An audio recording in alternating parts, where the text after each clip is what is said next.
तरह से। तो आई होप आप लोग देख पा रहे हैं, तो प्लीज एक बार चैट विंडो में लिख दीजिए या किसी भी सेक्शन में लिख दीजिए चैट में। आप लोग देख पा रहे हैं मुझे? आपको आवाज आ रही है मेरी? Yes yes yes, sorry for the delay, आप लोगों के 12 मिनट खराब हो गए। तो एनीवे स्टार्ट करते हैं आज का सेशन। जो मैंने कहा था कि आज हम बात करेंगे फूड एज ए मेडिसिन के बारे में, तो सीधे हम प्रेजेंटेशन पे चलते हैं। तो आज का जो हमारा सेशन है कि फूड कैसे हमारी बीमारी को ठीक कर सकता है, एक बार इसको फुल स्क्रीन में कर लेते हैं। और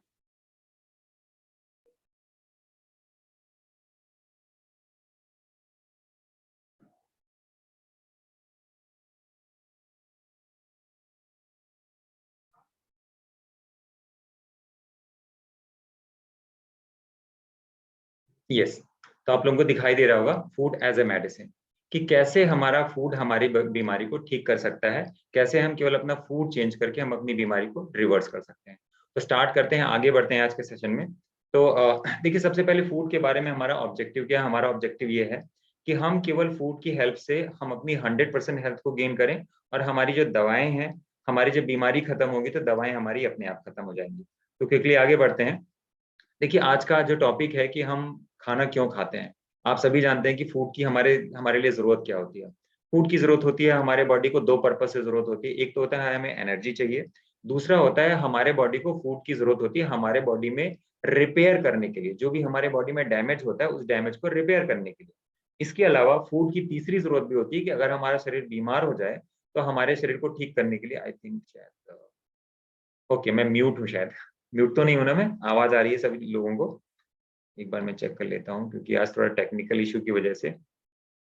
यस यस यस, सॉरी, तो मुझे डाउट हुआ कहीं म्यूट तो नहीं है। यस, तो फूड की जरूरत होती है हमें बीमारियों से बचाने के लिए। तो यहाँ पे सीधा सीधा कॉन्सेप्ट है कि अगर हमें कोई बीमारी हो जाती है और हमारी बीमारी ठीक नहीं हो पाती, तो सीधी सीधी बात है कि उसमें फूड का बहुत बड़ा रोल होता है। अगर इसी चीज को समझना है ना, तो बहुत सरल तरीके से समझ सकते हैं। आज से अगर हम 100 साल पीछे जाएं, तो देखते हैं कि हमारे फूड का रोल बहुत बड़ा होता था किस चीज के लिए? बीमारी को ठीक करने के लिए। अगर आप आयुर्वेद की बात करेंगे या होम्योपैथ सिद्धांत की बात करेंगे, तो बीमार होने के बाद हमको सबसे पहले जो गाइडलाइंस दी जाती थी कि फास्टिंग करो, आपको ये खाना है, ये नहीं खाना है। लेकिन जैसे जैसे हमारा ये एडवांस मेडिकल सिस्टम का मतलब इन्वॉल्वमेंट होता गया और एडवांसमेंट होता गया, तो धीरे धीरे क्या हो गया? अगर हम डायबिटीज की बात करें तो क्या हो गया? दवाएं आ गई। तो पहले क्या होता था, डायबिटीज का कॉन्सेप्ट भी कोई नया नहीं है। डायबिटीज हजारों साल से, अगर हम अपने पुराने लिटरेचर की बात करें तो डायबिटीज कोई नया कॉन्सेप्ट नहीं है। लेकिन डायबिटीज को ठीक करने के लिए जो पहले कॉन्सेप्ट था वो था फूड। लेकिन जब से इंसुलिन आई, जब से मेडिसिन आ गई, तो इसके आने की वजह से क्या हुआ? वो चीजें आसान हो गई। क्यों? पेशेंट के लिए भी आसान, डॉक्टर के लिए भी आसान। पेशेंट के लिए आसान क्या कि अगर दवाई खा लिया, शुगर बढ़ गया, तो चलो जो प्रॉब्लम हो रही थी, शुगर अपने आप नॉर्मल हो गई, तो सिम्टम्स भी चले गए। यही चीज हार्ट के केस में थी कि पहले हम जो अपनी डाइटरी गाइडलाइंस को फॉलो करके अपनी बीपी को ठीक करते थे या बाकी चीजों को ठीक करते थे, लेकिन अब क्या हो गया? एक बीपी की गोली खाई, बीपी ठीक हो गया। इनफैक्ट किसी को चलने में पेन हो रहा है, हमने ग्लिसरीन नाइट्रेट्स लिए, हमारा पेन ठीक हो गया। तो इस तरह से क्या हो गया? हर एक प्रॉब्लम के लिए दवाएं आ गई। अच्छा, दवाओं के बारे में ये चीज हालांकि सभी लोग जानते हैं, मुझे बताने की जरूरत नहीं है। दवाएं केवल हमारे सिम्टम्स को कंट्रोल करती हैं। सिम्टम्स, अगर आपको पेन हो रहा है तो पेन में रिलीफ हो जाएगा, लेकिन जिस वजह से वो पेन हो रहा है वो वजह वहीं वहां पे अभी भी वैसे ही है। वजह में कोई फर्क नहीं पड़ता। राइट, तो हम फूड की बात कर रहे थे कि फूड के हमारे बॉडी में क्या क्या मतलब उसका हमारे बॉडी में रोल क्या क्या होता है। तो हमने बेसिकली 3 फंक्शन की बात की है कि हम खाना क्यों खाते हैं, फूड का काम क्या होता है, ठीक है। अब फूड की अगर हम एलिमेंट की बात करें, फूड के क्या क्या एलिमेंट होते हैं, तो हम आगे बढ़ के देखते हैं कि फूड के हमारे एलिमेंट्स क्या क्या होते हैं। यस, फूड के एलिमेंट। अब देखिए, जो भी हम खाते हैं, ये तो सीधी सीधी बात है कि हम जो भी खाते हैं अल्टीमेटली, सदगुरु कहते हैं, बहुत लोग सदगुरु को फॉलो भी करते हैं। सदगुरु कहते हैं कि हम जो भी खाते हैं वो हमारे शरीर का हिस्सा बन जाता है, that it becomes the part of our body. तो कहने का मतलब ये है कि अगर हम एनिमल फूड खा रहे हैं तो अल्टीमेटली हमारी बॉडी जो बनने जा रही है वो एनिमल फूड से ही बन रही है। अगर हम प्लांट बेस्ड फूड खा रहे हैं, अगर हम प्रोसेस्ड फूड खा रहे हैं, बर्गर है, पिज्जा है, हालांकि मैं नहीं कह रहा हूँ कि सभी लोग खाते हैं, क्योंकि आज के टाइम पे क्या है, बहुत लोगों का एक कंसर्न होता है, मेरे पास भी बहुत सारे पेशेंट आते हैं तो वो बात करते हैं कि सर हम खाना तो घर का ही खाते हैं, जो नॉर्मल खाना होता है। लोग जब अपना घर के खाने का डाइट गिनाना शुरू करते हैं ना, तो प्रॉब्लम्स उनको बहुत सारी होती है। लेकिन आज सुबह ही मैं दिल्ली गया था, एक पेशेंट से मिला, तो बहुत ही हाई प्रोफाइल फैमिली था, तो उन्होंने मुझे गाड़ी भेजी और मैं वहां गया, उनसे मिला। तो रीजन क्या था, प्रॉब्लम क्या थी? जब उन्होंने कहा, मैंने कहा कि आप अपना लाइफस्टाइल चेंज करो, तो बोले नहीं सर, हम अपना लाइफस्टाइल बहुत अच्छे से चेंज किया है और हम वही फॉलो कर रहे हैं जो हमको मतलब जो डॉक्टर ने बोला है हम वही फॉलो कर रहे हैं। अब ऑनेस्टली मॉर्निंग में 7 o'clock को 7:10 को मैं उनके घर पहुंचा, तो 7-7:15 के आसपास मैं देखा वो सुबह चाय पी रहे थे, सामने बिस्किट रखा हुआ है ना। तो आप देखिए कितने लोगों के लाइफ में ऐसा है कि सुबह चाय पीते हैं, सामने बिस्किट रखा होता है। इसके बाद क्या होता है, मैं मानता हूँ थोड़े से फ्रूट्स भी होते हैं, ऐसा नहीं कि फ्रूट्स वगैरह लोग नहीं खाते, धीरे धीरे अवेयरनेस बढ़ रही है, लेकिन लोग क्या है, फ्रूट्स भी थोड़ा बहुत खा रहे हैं। फ्रूट्स खाने के अलावा क्या है, लोगों के डाइट में और क्या चीजें इन्वॉल्व हो रही हैं, उनके डाइट में सुबह उठे तो पराठा खा लिया, या ब्रेड बटर खा लिया, या लेट से मान लीजिए कि कोई और भी ऐसी चीज है जो उन्होंने खा लिया। लेकिन मोस्टली जो मेरा ऑब्जर्वेशन है कि लोगों के खाने में कार्बोहाइड्रेट बहुत ज्यादा है, जो आज के सेशन में मैंने सब कुछ कवर किया है, ये सारी चीजें आगे बढ़ूंगा तो मैं बताऊंगा आपको। इसके बाद जो दूसरी चीज होती है वो ये कि लोग लंच करते हैं, तो लोग क्या करते हैं, दाल चावल रोटी सब्जी, थोड़ा सा सलाद खा लिया, थोड़ा सा छाछ ले लिया, लेकिन खाते तो घर का ही है, तो उनको ये बिलीव होता है कि घर का खाना अच्छा खाना है। इसके बाद लोगों का इवनिंग में स्नैक्स होता है, तो फिर से चाय पी लिया, रस्क ले लिया, ब्रेड ले लिया, किसी ने भुने चने खा लिए। इसके बाद जब रात हुई तो फिर से दाल चावल रोटी सब्जी 8 या 9 बजे। और उसके बाद एक टाइम के बाद लोगों का डायबिटीज हो जाता है, हार्ट की प्रॉब्लम हो जाती है, और लगता है कि भाई मेरा लाइफस्टाइल तो बहुत अच्छा है, क्योंकि वो टहलने भी जा रहे हैं। अब ये पता नहीं होता कि वाकई जो हम खा रहे हैं वो हमारे लिए ठीक है कि नहीं ठीक है, राइट। तो क्योंकि हम जो भी खा रहे हैं वो हमारे शरीर का हिस्सा बन गया। अब यहाँ पे थोड़ा सा मैं एक चीज बताना चाहूंगा कि अगर आप किसी एनिमल को देखें, तो किसी एनिमल को देखा है कि उसको ये नहीं पता कि उसका फूड क्या है। आप किसी गाय को छोड़ दीजिए, वो घास चरने के लिए जाएगी, तो जो जो घास उसके लिए नेचर ने बनाया है वो सारी घास वो खा लेगी, और जो घास उसको नहीं खानी होगी उसको वो छोड़ देगी, राइट। तो आप किसी भी एनिमल को देखिए, मैंने देखा है गांव में बकरियां जाती हैं तो सारी पत्तियां खा लेती हैं, कुछ पत्तियां छोड़ देती हैं। इसका मतलब उन्हें पता है कि उन्हें क्या खाना है और क्या नहीं खाना है। ऐसे आप एनिमल्स को देखेंगे, आप कुछ देंगे तो कुछ चीजें हैं जो एनिमल्स नहीं खाते, इसका मतलब they know what their food is. लेकिन अगर इंसान की बात करें, तो इंसान एक ऐसी स्पीसीज है जिनको ये पता ही नहीं कि मेरा भोजन क्या है ना। इसीलिए हम भटकते रहते हैं, किसी ने कुछ बता दिया हमने कुछ खा लिया, किसी ने कुछ बता दिया हमने कुछ खा लिया। जो अलग अलग ऑर्गेनाइजेशन है, जैसे अमेरिकन डायबिटीज एसोसिएशन है, एडीए सॉरी एएच है, अमेरिकन हार्ट एसोसिएशन है। तो अब ये क्या होते हैं, अपनी डाइटरी गाइडलाइंस बना, इन्होंने अपनी डाइटरी गाइडलाइंस बनाई कि आपको डायबिटीज है तो आपको ये खाना चाहिए, आपको हार्ट की बीमारी है तो आपको ये खाना चाहिए। लेकिन अगर जितनी भी गाइडलाइंस बनी है, आप देखो कुछ साल के बाद वो गाइडलाइंस चेंज हो जाती है। उसके बाद जब क्लिनिकल ट्रायल हुए तो पता चला कि वो जो लोगों को एडवाइस दी गई थी वो एडवाइस गलत थी। तो आप समझ पा रहे होंगे कि आखिरकार इंसानों को पता क्यों नहीं है कि उनको क्या खाना चाहिए और क्या नहीं खाना चाहिए। मुझे जो इतने सालों में समझ में आया कि सबसे बड़ा जो लूप होल है, वो लोगों को अपने फूड के बारे में कोई जानकारी नहीं है। इस डॉक्टर ने ये कह दिया, उस डॉक्टर ने ये कह दिया। हाँ, यहाँ पे मैं एक चीज ऐड करना चाहूंगा कि वास्तव में हमारे हार्ट डिजीज को रिवर्स करने के लिए, डायबिटीज को रिवर्स करने के लिए क्या स्टैंडर्ड डाइट होनी चाहिए, ये कोई डॉक्यूमेंटेड नहीं है। हो सकता है जो मैं कह रहा हूँ कोई दूसरा डॉक्टर जाके बोले कि ये गलत है, ऐसा नहीं होता, या कोई दूसरा डॉक्टर आपको कुछ एडवाइस किया हो सकता है उससे आपको फायदा भी हुआ हो। आप मेरे पास आके बोले कि देखो मैं बोलूँ कि नहीं नहीं ये तरीका गलत है, तो मैं यहाँ पे एक चीज ऐड करना चाहूंगा कि देखिए सबसे बड़ी चीज कि आपकी बॉडी क्या एक्सेप्ट करती है, किस चीज पे आपकी बॉडी को फायदा हो रहा है, जो आपको दिखता है आप उस पर बिलीव कीजिए, है ना। कोई भी इंसान परफेक्ट नहीं हो सकता, क्योंकि ऐसा भगवान का कोई ऐसा फॉर्मूला बन के नहीं है कि आपको क्या खाना है क्या नहीं खाना है, राइट। तो इसलिए मैं आपको बता रहा हूँ कि लोगों को फूड के बारे में इतना मिसगाइड कैसे किया गया। आज से करीब 50 साल पहले जब ये फूड प्रोसेसिंग इंडस्ट्री की शुरुआत हुई, तो क्या हुआ, करीब 1977 की मैं बात कर रहा हूँ। तो वहां पे क्या हुआ कि जब ये प्रोसेस्ड फूड लोगों को, जैसे चिप्स हो गया, ब्रेड हो गया, बिस्किट हो गया, इस तरह की इंडस्ट्रीज बनी, और देखते ही देखते दुनिया की सबसे बड़ी इंडस्ट्री हो गई, सबसे ज्यादा रेवेन्यू जनरेशन इंडस्ट्री हो गई। बहुत सारे इसमें एम्प्लॉयमेंट्स भी थे। अब इस तरह के फूड को बनाने के लिए बहुत ज्यादा शुगर का, सॉल्ट का, गेहूं का, मैदे का इस्तेमाल किया जाता था। और अगर देखा जाए तो उसी 1977 मतलब 70s से 80s का ड्यूरेशन ऐसा था जिसमें अगर ह्यूमन हिस्ट्री में देखें तो सबसे तेजी से हार्ट की बीमारी और डायबिटीज की बीमारी दुनिया में आगे बढ़ी। यहाँ पे एक छोटा सा मैंने डेटा भी लिखा हुआ है, डायरेक्टली या इनडायरेक्टली अगर हम एक अमेरिकन की बात करें तो एक साल के अंदर वो 72 किलोग्राम ऑफ शुगर कंज्यूम कर जाते हैं किसी न किसी फॉर्म में। जरूरी नहीं कि वो अपना चाय में या कॉफी में चीनी डाल करके खाएं, दूसरे फॉर्म में भी वो शुगर को कंज्यूम कर सकते हैं। तो बेसिकली जब ये फूड प्रोसेसिंग इंडस्ट्री की शुरुआत हुई, तो जब ये बीमारियां बढ़ने लगी ना, तो लोगों का दिमाग भटकाने के लिए, लोगों को मिसगाइड करने के लिए, लोगों का को क्या बताया गया कि देखो fat is the real culprit. लोगों को फैट के बारे में बताया गया कि भाई आपका जो चर्बी है जो आप खा रहे हो उसी की वजह से आपको बीमारी हो रही है, राइट। और आप देखिए हर इंसान को लगता है कि देखो मेरे खाने में कोलेस्ट्रॉल है। इनफैक्ट कोई भी आप एडवर्टीजमेंट देखिए तो क्या ऐड आता है, देखो cholesterol free, cholesterol free, cholesterol free, oil free, fat free. ये चीजें इतनी ज्यादा पॉपुलर हो गई कि लोगों का ये ध्यान ही नहीं गया कि नेचर ने हमारा बॉडी बनाया कैसा है। हमारे बॉडी में सबसे ज्यादा 72% पानी है। इसके बाद हमारे बॉडी में मसल्स हैं जो कि प्रोटीन से बनती हैं। इसके बाद तीसरे नंबर पे हमारे बॉडी में जो स्टोरेज है वो क्या है, वो है फैट का स्टोरेज। और चौथे नंबर पे जो सबसे कम स्टोरेज है हमारे बॉडी में, जो नेचर ने पहले से ही बना के रखा है, वो है कार्बोहाइड्रेट का स्टोरेज।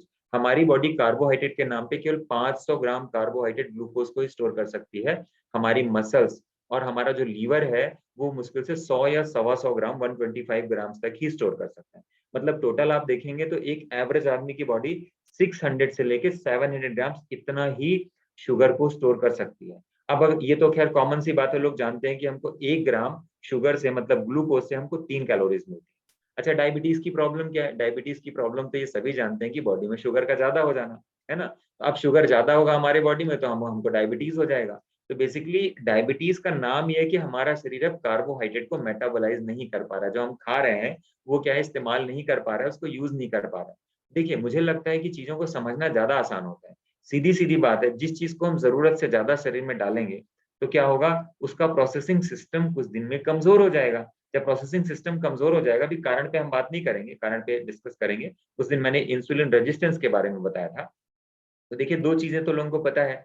एक चीज़ तो पहले से सबसे कॉमनली पता है कि मेरा शुगर का लेवल बढ़ गया, मैं डायबिटिक हो गया। जिन लोगों को हार्ट की प्रॉब्लम हो गई, तो उनको लगता है, अब उनका ध्यान शुगर पे नहीं होता। उनका ध्यान किस चीज़ पे होता है? उनका ध्यान होता है कि मेरे को ब्लॉकेज हो गई है और मेरे को चलने में पेन हो रहा है और मेरे को कल को हार्ट अटैक आ जाएगा। ये बड़ी कॉमन सी मिसअंडरस्टैंडिंग है। लेकिन चूँकि मैंने ये वेबिनार कॉमन क्यों रखा है, आपको शायद समझना, मतलब जो लोग, कुछ लोग हार्ट के पेशेंट होंगे, कुछ लोग डायबिटीज़ के पेशेंट होंगे। बेसिकली इतने सालों में आर-एन-डी करने के बाद मुझे ये समझ में आया कि दोनों चीजें रूट लेवल पे सेम है। आप देखें, चाहे हार्ट की बीमारी हो चाहे डायबिटीज की बीमारी हो, दोनों बीमारी सेम है। अच्छा, डायबिटीज के बारे में एक चीज आप जानते हैं, पर मैं फिर भी ऐड कर दूं, डायबिटीज डायरेक्ट कोई प्रॉब्लम नहीं देता। डायबिटीज एक्चुअल में एक थैला है, बीमारियों का थैला है। वो एक न एक दिन सारे थैले में से एक एक करके सारी बीमारियां ला करके आपको दे देता है। किसी को रेटिनोपैथी होगी, किसी को न्यूरोपैथी होगी, किसी को ब्रेन स्ट्रोक हो गया, किसी को कैंसर हो गया, किसी को मोटापा हो गया, कोई जरूरत से ज्यादा दुबला हो गया। अलग अलग तरह की इक्वेशन हो सकते हैं, लेकिन हर चीज के पीछे रीजन क्या होता है? डायबिटीज। तो डायबिटीज पहले दिन कुछ नहीं, आपको कुछ भी नहीं देके जाता। आप एक गोली खाते हो, शुगर कंट्रोल हो जाती है। हाँ, आप दवा खा करके जो प्रॉब्लम आपको हो सकता है 20 साल में आने वाली हो, उसको 2-4 साल आगे पीछे कर सकते हो। लेकिन ऐसा कुछ भी नहीं है कि अगर हम दवा खा करके शुगर को कंट्रोल करते रहें तो हम अपनी प्रॉब्लम को पूरी तरह से ठीक कर सकते हैं। ये बहुत बड़ा मिसअंडरस्टैंडिंग है। मैं आज यहाँ ऐड कर रहा हूँ, आप लोग भी इस चीज का ध्यान दीजिएगा कि जो लोग पिछले 10 साल से डायबिटीज की दवाएं खा रहे हैं, क्या उनको कोई और प्रॉब्लम नहीं हुई? आप देखेंगे कि समय के साथ एक-एक करके प्रॉब्लम्स बढ़ती जाती है। आप लोगों के क्वेश्चंस भी होंगे तो आप लिखते जाइएगा। कुछ क्वेश्चंस मेरे पास भी आए थे जब कविता जी ने सबको कॉल किया था, तो कुछ लोगों की क्वेरीज थी। तो मैं आज क्वेश्चन आंसर सेशन में उसको एड्रेस करूँगा। तो आगे मैं बात करता हूँ, तो दुनिया में ये जो फूड प्रोसेसिंग इंडस्ट्री की शुरुआत हुई ना, तो लोगों का ध्यान भटकाया गया फैट की तरफ। और आप देखिए, जितने भी लोग हैं सभी लोग फैट से बचना चाहते हैं। मैं ये नहीं कह रहा हूँ कि फैट अच्छी चीज़ है, लेकिन हमारे शरीर को जितनी फैट की ज़रूरत है, आज के टाइम पे हम उतना भी फैट नहीं लेते। और जो फैट हमारे शरीर में जाता भी है, वो भी प्रोसेस्ड फैट जाता है। हमेशा लोगों ने ये तो आपको बताया होगा कि कोलेस्ट्रॉल हार्मफुल क्यों है, लेकिन कभी किसी ने ये नहीं बताया होगा कि कोलेस्ट्रॉल हमारे लिए यूज़फुल क्यों है। तो आज मैं एड्रेस करता हूँ।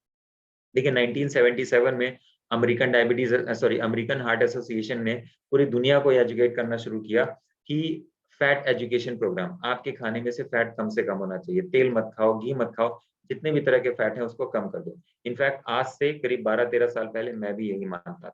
और इनफैक्ट 12-13 साल पहले छोड़िए, 6-7 साल पहले तक भी मेरा बिलीव बिल्कुल यही स्ट्रॉन्ग था कि यही सारी चीज़ें हैं जो इंसान के लिए कल्प्रिट हैं, जो ज़िम्मेदार हैं। ठीक है? अब अब देखा जाए तो हमेशा लोगों को बताया गया है कि आप फैट और ऑयल का इस्तेमाल मत करो। और 1966 से 1967 का जो टाइम था ना, इसको हम ग्रीन रिवॉल्यूशन टाइम कहते हैं, जब लोगों को पूरी दुनिया में अलग-अलग एजेंसीज़ बनी, मेडिकल की बुक्स में, हर लाइफ़स्टाइल के प्रोग्राम में जोर दिया गया कि ये कहा जाता था कि अब आप फैट नहीं खाओगे तो आपकी सारी बीमारी कम हो जाएगी। तो आगे बढ़ते हैं, ठीक है? अब हार्ट पेशेंट के बारे में मैं, क्योंकि ये जो प्रोग्राम है इसमें हार्ट और डायबिटीज़ दोनों पार्ट को मुझे इंटीग्रेट करना है। तो यहाँ पे हार्ट पेशेंट के बारे में जो एक चीज़ बताई गई है, सबसे बड़ा झूठ बोला गया लोगों से कि कोलेस्ट्रॉल है जिसके कारण हार्ट की बीमारी हो जाती है। देखिए, जिन लोगों का कोलेस्ट्रॉल बढ़ा हुआ है, जिन लोगों को हार्ट की प्रॉब्लम है, मैं ये नहीं कह रहा हूँ कि आप अपना बिलीफ चेंज कर दीजिए। लेकिन ये जो 7 दिन का हम प्रोग्राम देते हैं, 7 दिन के प्रोग्राम में जो चीज़ें हम करवा रहे हैं, उसके बाद आगे की जो गाइडलाइंस है, बहुत सारी चीज़ें तो मैं यही बताऊँ। कोलेस्ट्रॉल बढ़ा होने का जो इलाज है, वो है सनलाइट।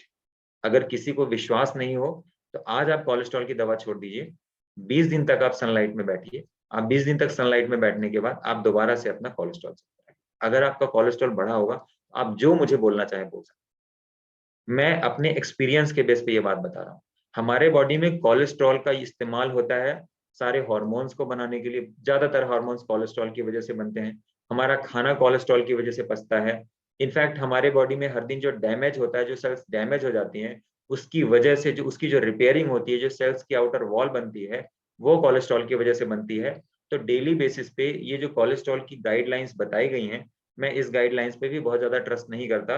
रीजन क्या है? क्योंकि ऐसे कितने ही पेशेंट से मिला हो जिनकी एज 90, 95 या 100 की एज में भी है, उनका कोलेस्ट्रॉल बहुत ज्यादा बढ़ा रहता है, लेकिन इसके बाद भी उनको कोई हार्ट की प्रॉब्लम नहीं है, उनको कोई डायबिटीज नहीं है, राइट? तो मैं इसके बारे में यही बोलूंगा कि आप ये कोलेस्ट्रॉल की गाइडलाइंस आप फॉलो करें, इसमें कोई प्रॉब्लम नहीं है। आप सनलाइट में अगर रेगुलर बैठना शुरू करेंगे तो जो गाइडलाइंस बनी हुई है, आपका कोलेस्ट्रॉल अपने आप उस रेंज में आ जाएगा।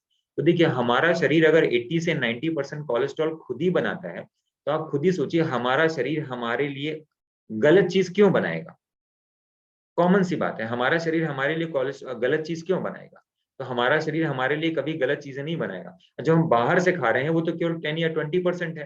तो अब सोचिए, हमारा सारा फोकस उस 10 से 20% को कंट्रोल करने पे लगा हुआ है।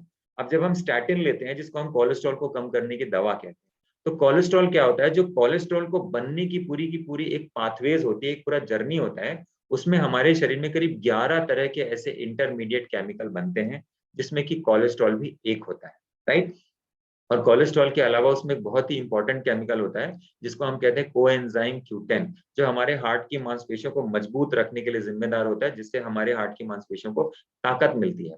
लेकिन जब हम स्टैटिन लेना शुरू करते हैं, तो हमारे शरीर में वो 11 के 11 केमिकल्स बनने बंद हो जाते हैं। बंद मतलब बहुत कम हो जाते हैं। तो अब आप खुद सोचिए, जिन चीजों की हमको जरूरत भी थी, जो हमारा बॉडी नेचुरली बना रहा था, हमने उसको कट डाउन कर दिया केवल और केवल कोलेस्ट्रॉल को कम करने के लिए। तो आज आपको मैं जो रीजन बता रहा हूँ, ये आप समझने की कोशिश कीजिएगा। जब हमारे शरीर में इंटरनल डैमेज ज्यादा होता है, जब हमारे शरीर में अंदरूनी टूट फूट ज्यादा होती है, तो ज्यादा टूट फूट होने की वजह से हमारा शरीर क्या करता है? ज्यादा कोलेस्ट्रॉल बनाता है। क्योंकि कोलेस्ट्रॉल एक रॉ मटेरियल है। रॉ मटेरियल है। जैसे आपको घर बनवाना है, तो आपके घर के सामने क्या पड़ा होगा? आप गिट्टी मंगवाएंगे, बालू मंगवाएंगे, ईंटा मंगवाएंगे, सीमेंट मंगवाएंगे। तो ये सारी चीजें आपके घर के बाहर पड़ी हैं, क्योंकि आपको घर बनाना है। तो हमारे शरीर को पता है कि शरीर को रिपेयर करने के लिए हमको रॉ मटेरियल चाहिए। रॉ मटेरियल मुझे ही बनाना है, लीवर को बनाना है, तो लीवर ने कोलेस्ट्रॉल बना दिया। अब बना दिया, अब आपका काम है उस कोलेस्ट्रॉल को यूज करना। तो यूज करने के लिए जो प्रोसेस है, वो प्रोसेस है सनलाइट में बैठेंगे तो ऐसे 6 से 7 तरह के फाइटोकेमिकल्स, विटामिन D3, इसका निर्माण होता है केवल और केवल कोलेस्ट्रॉल की वजह से। देर रात तक जागने की वजह से कोलेस्ट्रॉल बनता है। प्रोसेस्ड फूड खाने की वजह से कोलेस्ट्रॉल बनता है, राइट? तो अगर आप अपनी कोई भी हैबिट पकड़ लें, राइट, अगर आप बहुत देर तक मोबाइल फोन देख रहे हैं, वो भी आपकी बॉडी में डैमेज क्रिएट कर रहा है। स्क्रीन टाइम बहुत ज्यादा है। तो जितनी भी खराब हैबिट है, वो सारी चीजें जाकर के बॉडी को बता रही कि डैमेज हो रहा है इसकी वजह से। Now cholesterol is required to repair it. अब आपको अगर समझ आया होगा मेरी बात, तो आप समझ पाए होंगे। हालांकि अगर आप गूगल करेंगे तो आपको पता चलेगा कोलेस्ट्रॉल को अब रिस्क फैक्टर लिस्ट से हटा दिया गया है। लेकिन इसके बारे में मैं ये बोलूंगा, अलग अलग डॉक्टर्स की, अलग अलग लोगों की अलग अलग राय है। मैं किसी के साथ कोई आर्गूमेंट मैं नहीं पढ़ना चाहता।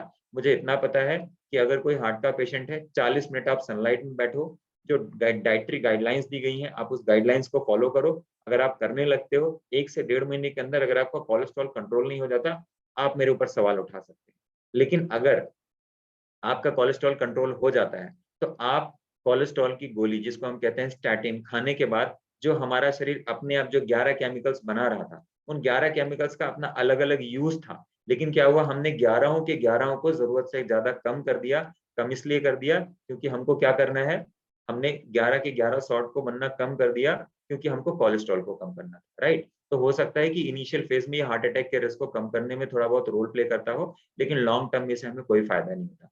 कई लोग ट्राइग्लिसराइड के बारे में सवाल उठाएंगे कि अगर हमारे बॉडी में कोलेस्ट्रॉल बन गया या ट्राइग्लिसराइड बन गया, तो अब यूज कैसे होगा?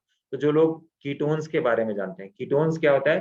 कीटोन्स बेसिकली हमारी बॉडी, क्योंकि हम जो खाना खाते हैं उससे हमको कार्बोहाइड्रेट भी मिलता है, प्रोटीन भी मिलता है, फैट भी मिलता है। लेकिन होता क्या है कि हम कार्बोहाइड्रेट को भी यूज करते हैं as a source of energy, protein को भी यूज करते हैं as a source of energy, और फैट को भी यूज करते हैं as a source of energy. लेकिन होता क्या है? ये तीनों चीजें अगर हमारे डाइट में केवल हम कार्बोहाइड्रेट खा रहे हैं तो होगा क्या, ज्यादा कार्बोहाइड्रेट खाने की वजह से क्या होगा, हमारे बॉडी में जो फैट पड़ा हुआ है वो तो यूज ही नहीं हो पाएगा। जब फैट हमारा यूज ही नहीं हो पाएगा तो क्या होगा, फैट ना यूज हो पाने की वजह से जो प्रॉब्लम होगी, वो प्रॉब्लम क्या होगी, वो फैट जाके बॉडी में स्टोर होता जाएगा। यहाँ पे एक चीज मैं और बता देता हूँ कि हमारे बॉडी में फैट बनने का या ट्राइग्लिसराइड बनने का जो सबसे बड़ा सोर्स है वो तेल नहीं है। तेल नहीं है। अगर किसी को बहुत डिटेल में समझना हो तो डॉक्टर जेसन फंग की बुक है द कोड ऑफ ओबेसिटी। आप उस बुक को पढ़ेंगे तो 300 सालों में फैट को लेकर के, डायबिटीज को लेकर के, इंसुलिन को लेकर के और मोटापे को लेकर के जितनी भी रिसर्च हुई है, जितना भी साइंस है, आपको सब कुछ जानने को मिल जाएगा। तो मैं आपको बता दूं, यही कार्बोहाइड्रेट, क्योंकि हमारे बॉडी में कार्बोहाइड्रेट का स्टोरेज बहुत लिमिटेड है, यही कार्बोहाइड्रेट जब हमारे बॉडी में जरूरत से ज्यादा होता है तो हमारी बॉडी इसी कार्बोहाइड्रेट को फैट में कन्वर्ट कर देती है, ट्राइग्लिसराइड में कन्वर्ट कर देती है और फैट सेल्स में जाकर के स्टोर कर देती है, जिसको हम कहते हैं मेडिकल साइंस की भाषा में लिपोजेनेसिस। तो ये एक प्रक्रिया है जिससे कि हम कार्बोहाइड्रेट खा करके उसको फैट में कन्वर्ट कर देते हैं। हमें ऑयल खाने की जरूरत नहीं है, हम ब्रेड खा रहे हैं, चाय पी रहे हैं, रोटी खा रहे हैं, चावल खा रहे हैं, यही सारी चीजें जाकर के कार्बोहाइड्रेट में कन्वर्ट हो जाती हैं और जाकर के हमारे बॉडी में स्टोर हो जाती है। तो उस दिन मैंने जो आपको बताया था कि इंसुलिन रेजिस्टेंस क्या होता है, तो ये हमारे बॉडी की एक सेल्स हैं। सेल्स के ऊपर क्या होते हैं, हजारों की तादाद में 5 से 10 हजार ऐसे दरवाजे होते हैं जिसको हम रिसेप्टर कहते हैं। ये रिसेप्टर क्या करते हैं, ये जो फैट, चाहे हमारे बॉडी में कोलेस्ट्रॉल हो या ट्राइग्लिसराइड, जब जरूरत से ज्यादा बनता है तो ये जाकर के इन रिसेप्टर्स को ब्लॉक कर देता है। और ये च्युइंगम जैसा चिपचिपा मटेरियल जब ये रिसेप्टर्स में ब्लॉक हो जाता है तो इन रिसेप्टर्स को खराब कर देता है, जिससे हमारे सेल्स का मेटाबॉलिज्म, मेटाबॉलिज्म का मतलब है चय अपचय, जो सेल्स के अंदर जाना चाहिए वो जा नहीं पा रहा है, जो सेल्स के अंदर से वेस्ट मटेरियल बाहर निकलना चाहिए वो बाहर नहीं निकल पा रहा है। तो इसको हम कहते हैं सेलुलर मेटाबॉलिज्म हमारे शरीर का खराब हो गया। अब कार्बोहाइड्रेट की वजह से और क्या होता है, कार्बोहाइड्रेट की वजह से और क्या होता है, कार्बोहाइड्रेट की वजह से हमारे बॉडी में जो दिक्कत होती है वो कि कार्बोहाइड्रेट कन्वर्ट होता है ग्लूकोज में। अब ये बात ध्यान से समझिएगा, बट सबसे इंपॉर्टेंट चीज बता रहा हूँ, खासतौर से जो डायबिटिक पेशेंट। आप देखिए, हमने कार्बोहाइड्रेट खाया, शरीर में गया, ग्लूकोज में कन्वर्ट हुआ। जब ग्लूकोज में कन्वर्ट होगा तो वो ग्लूकोज को मसल्स में और सेल्स में स्टोर करने के लिए हमारी बॉडी क्या रिलीज करेगी, इंसुलिन रिलीज करेगी। लेकिन चूंकि हमारे शरीर में इंसुलिन का रेजिस्टेंस बन गया है तो क्या होगा, जितना शरीर ने इंसुलिन बनाया उतना इंसुलिन काम नहीं करेगा, तो हमारी बॉडी क्या करेगी, और ज्यादा इंसुलिन बनाएगी। पर उतनी भी इंसुलिन, जितनी इंसुलिन अब बन गई उतनी इंसुलिन भी काम नहीं कर पा रही है, तो हमारी बॉडी और इंसुलिन बनाएगी और इंसुलिन बनाएगी और इंसुलिन बनाएगी। कितना इंसुलिन बनाएगी, जितनी हमारे पेंक्रियाज की कैपेसिटी है वो तब तक बनाती रहेगी, क्योंकि उसका ऑब्जेक्टिव क्या है, जब तक हमारे शरीर को, हमारे ब्लड स्ट्रीम में ये पता लग रहा है कि ग्लूकोज का लेवल बढ़ा हुआ है, तब तक इंसुलिन बढ़ता जाएगा, जो मैंने उस दिन भी एड्रेस किया था। तो प्रॉब्लम क्या हुई, इंसुलिन तो बहुत ज्यादा बढ़ गया। अब क्या हुआ, एक लिमिट ऐसी आई कि हमारा शरीर इंसुलिन भी बहुत ज्यादा नहीं बना सकता। शायद इस प्रोग्राम में एक मैम है मुंबई से, उन्होंने ज्वाइन किया, उन्होंने बताया कि मेरा इंसुलिन का जो सी पेप्टाइड लेवल है वो 10 है। अगर आप सुन रही होंगी तो आपको पता होगा। तो बेसिकली क्या है कि हमने सारे साम दाम दंड भेद लगा लिए, लेकिन हमारी बॉडी इंसुलिन बनाना छोड़ ही नहीं रही है। इसका मतलब ये कि आपका पेंक्रियास तो बहुत मजबूत है, बहुत ज्यादा मजबूत है, लेकिन सेल्स पूरी तरह से क्या हो चुकी है, डैमेज हो चुकी है, उसके रिसेप्टर्स खराब हो चुके हैं। इसके अलावा इस बढ़े हुए इंसुलिन के कारण क्या होता है, मैंने आपको एक चीज बताई, बढ़े हुए कार्बोहाइड्रेट की वजह से रिसेप्टर खराब हो गए।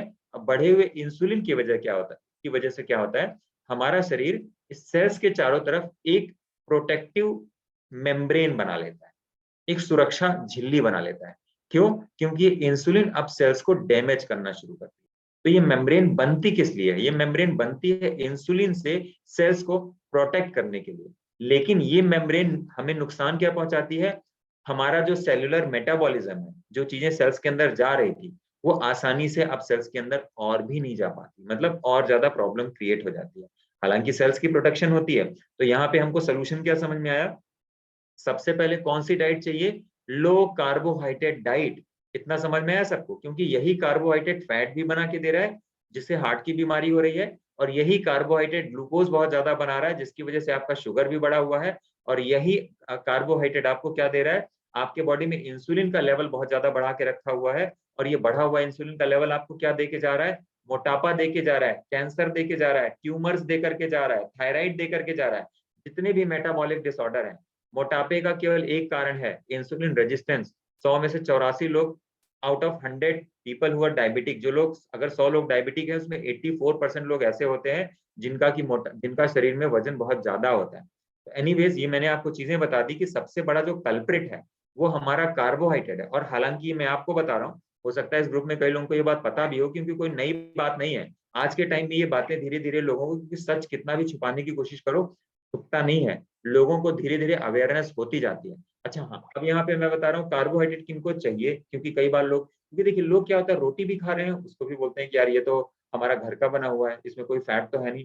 लोग ब्रेड खा रहे हैं उसको भी बोलते हैं यार इसमें तो ऑयल नहीं है, फैट नहीं है, दैट कैन बी हेल्दी। तो कहने का मतलब ये है कि सबसे बड़ा कल्प्रिट तो हमारा कौन है, कार्बोहाइड्रेट। और यहाँ पे एक चीज और ऐड कर देता हूँ, हालांकि शायद लोगों को पता भी होगा कि होता क्या है कि जो मीठा है ना, जिसको कार्बोहाइड्रेट कहते हैं, तो लोग डायबिटीज वाले पेशेंट क्या करते हैं, फैट नहीं, वो नहीं खाते, मीठा नहीं खाते, बोलते हैं यार ये इसमें ना देखो मैं शुगर फ्री खा रहा हूँ, देखो मैं मिठाई नहीं खा रहा हूँ, देखो मैं जलेबी नहीं खा रहा हूँ। तो देखिए कार्बोहाइड्रेट भी दो तरह का होता है, एक तो है जो मीठा है, दूसरा है जो मीठा नहीं है, लेकिन चीनी उसमें भी उतनी ही है, चीनी उसमें कोई फर्क नहीं है।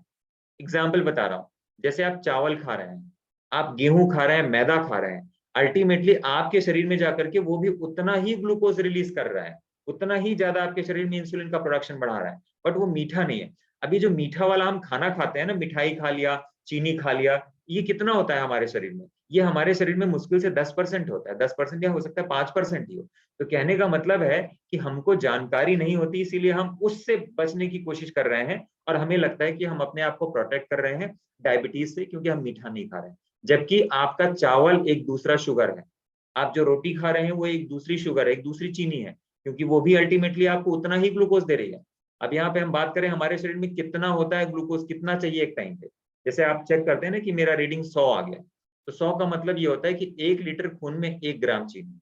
अब किसी, हमारे शरीर में नॉर्मली 5 लीटर खून होता है, तो 5 लीटर खून का मतलब ये है कि हमारे शरीर में कितनी चीनी होनी चाहिए, 5 ग्राम। तो जब हमारे शरीर, हमारी रीडिंग 150 आ गई ना, इसका मतलब यह है कि हमारे 1 लीटर खून में 1.5 ग्राम चीनी आ गई। तो वो चीनी हमारे शरीर में केवल मीठा खाने इनसे नहीं आती, जितना हम चीनी खा के हम अपने शरीर में चीनी पहुंचाते हैं, उससे ज्यादा चीनी हम अपने शरीर में क्या क्या खा के पहुंचा देते हैं, केवल रोटी खा के पहुंचा देते हैं। राइट, तो आप सिंपली समझ सकते हैं कि अगर एक रोटी है, आपने एक रोटी बनाई, और एक रोटी का वेट लेट से मान लीजिए कि 50 ग्राम है, 50 ग्राम है, तो उसमें कार्बोहाइड्रेट का जो कंटेंट है कम से कम 80% तो होगा। तो 80% अगर आपके शरीर में 80% अगर उसका 80% अगर उसमें कार्बोहाइड्रेट है, तो 80% कितना हो गया, 40 ग्राम। तो 40 ग्राम, अगर एक चम्मच हम 5 ग्राम को मान लें, तो 40 चम्मच कितना, 40 ग्राम कितना हो गया, 8 चम्मच। मतलब कि एक रोटी खाने का मतलब क्या हुआ, मैंने करीब 8 चम्मच के बराबर चीनी खा ली, और मुझे लगता है मैं तो मीठा खा नहीं रहा हूँ। तो ये बात समझना बहुत जरूरी है कि हमें अपने डाइट में से क्या कम करना है, कार्बोहाइड्रेट कम करना है। अब यहाँ पे बात करते हैं हमारा जो करंट डाइट सिस्टम क्या है, वो कुक्ड है, प्रोसेस है। तो देखिए कुकिंग में क्या होता है, देखिए कुकिंग से क्या होता है, हमारे खाने के जो बहुत सारे जो न्यूट्रिएंट्स हैं वो क्या होते हैं, खत्म हो जाते हैं।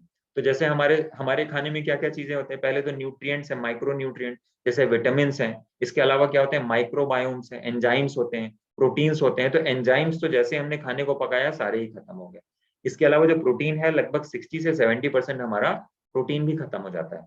तो इससे क्या होता है कि जो खाना हमारे शरीर में जा रहा है, पहली बात तो क्या होता है, एंजाइम्स खत्म होने की वजह से हमारा शरीर उस खाने को सही तरीके से पहचान नहीं पाता है। ये बात समझिएगा, पहचानने का मतलब क्या है, क्योंकि जो भी फूड हम खाते हैं, तो उस फूड का अपना एक कोड है, मतलब उसको पता है कि उसको किस रास्ते से कहाँ से जाके कैसे प्रोसेस होना है, किस ऑर्गन में, किस सेल्स के अंदर कहाँ जाना है। तो एक्चुअल में हमारा शरीर 80% केवल और केवल जर्म से बना है, इस अभी मैंने स्लाइड में कवर किया हुआ है। तो हमारे एक्चुअली हम इंसान की अगर हम बात करें, तो इंसान, human is a colony of germs. हमारी 80-90% जो हमारे जीन्स हैं, वो केवल जर्म्स के जीन्स हैं। इसीलिए हमारे शरीर में देखा होगा कि जो अक्सर आजकल गाइड किया जाता है कि आप प्रोबायोटिक्स खाओ, प्रोबायोटिक्स खाओ। तो जब हम कच्चा आहार लेते हैं, जैसे हम फर्मेंटेड फूड लेते हैं, जैसे देखा होगा ना, दही हो गया, छाछ हो गया, इसके अलावा आजकल एक अम्बली का कल्चर बना हुआ है, क्योंकि मैं रोज खाता हूँ इसलिए मुझे पता है, और हो सकता है इसमें प्रोग्राम में भी कुछ लोगों ने ज्वाइन किया होगा। तो सुबह हम मिलेट्स को बनाने के बाद मिट्टी के बर्तन में डाल देते हैं, 6-6:30 बजे मेरी वाइफ बना के डाल देती है। फिर जब मैं 2-2:30 बजे लंच करता हूँ, तो क्या होता है, मैं उसी को खाता हूँ। उसमें क्या होता है, सारे के सारे एंजाइम्स बन जाते हैं, जो मेरे शरीर को गाइड करते हैं कि किस फूड को किस रास्ते कहाँ पे जाना है। इससे वो अपनी पहचान समझ पाता है, और वो सही तरीके से शरीर में काम कर पाता है। ठीक है, अब यही एंजाइम्स होते हैं जिसमें हम कहते हैं प्रीबायोटिक्स हैं, प्रोबायोटिक्स हैं, जिसको हम माइक्रोबायोम्स भी कहते हैं। अच्छा, एक लेटेस्ट अभी स्टडी आई थी, मैं आपको बता दूं, तो अभी मैं एक डॉक्टर के मुंह से भी सुन रहा था, तो फिर मैंने बाद में उसको जब इंटरनेट पे आरएनडी किया, अभी कुछ दिन पहले की बात है, शायद लास्ट ईयर की बात है, एग्जैक्ट डेटा मेरे पास नहीं है, कि मेट्रो सिटीज में करीब 1 लाख बच्चों के ऊपर जिनकी एज अंडर 20 ईयर्स थी, जिसमें कि मिनिमम जो एज ग्रुप लिया था उन्होंने 8 ईयर से लेकर 20 ईयर्स तक बच्चों का उन्होंने पूरा का पूरा कार्डियोवास्कुलर एनालिसिस किया। तो उन्होंने देखा हर एक बच्चे, मतलब 100% बच्चों के शरीर में ब्लॉकेज बहुत तेजी से ग्रो कर रही। इसका मतलब क्या हुआ कि सारे लोग आज के टाइम पे हार्ट अटैक के खतरे में जुड़े हुए हैं।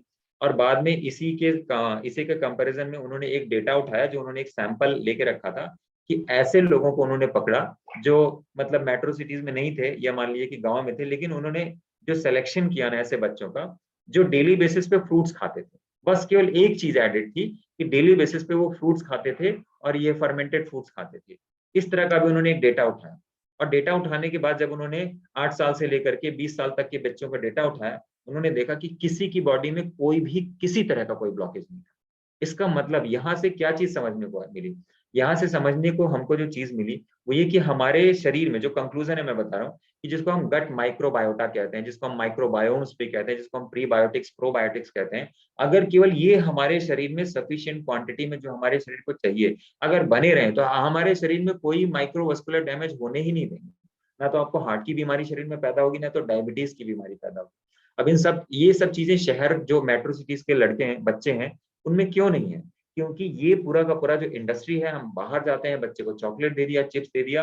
कितने ही लोग ऐसे हैं जिनके बच्चे हर दिन एवरी सिंगल डे मॉर्निंग में फ्रूट्स खाते हैं। मैं आज बड़ों की बात नहीं कर रहा हूँ, आप लोग सयाने हैं, बड़े हैं, उम्र में मुझसे भी बड़े हैं, लेकिन आप देखिए कितने ऐसे लोग हैं जिनके फैमिली में ये कल्चर है कि उनके बच्चों ने पिछले 1 साल में कोई दिन ऐसा नहीं हुआ कि उन्होंने फ्रूट्स ना खाया हो। राइट, मैं कह सकता हूँ मेरे बेटे ने पिछले 1 साल नहीं, पिछले 5 सालों में कोई दिन का गैप नहीं गया होगा जिस दिन उसने फ्रूट्स ना खाया।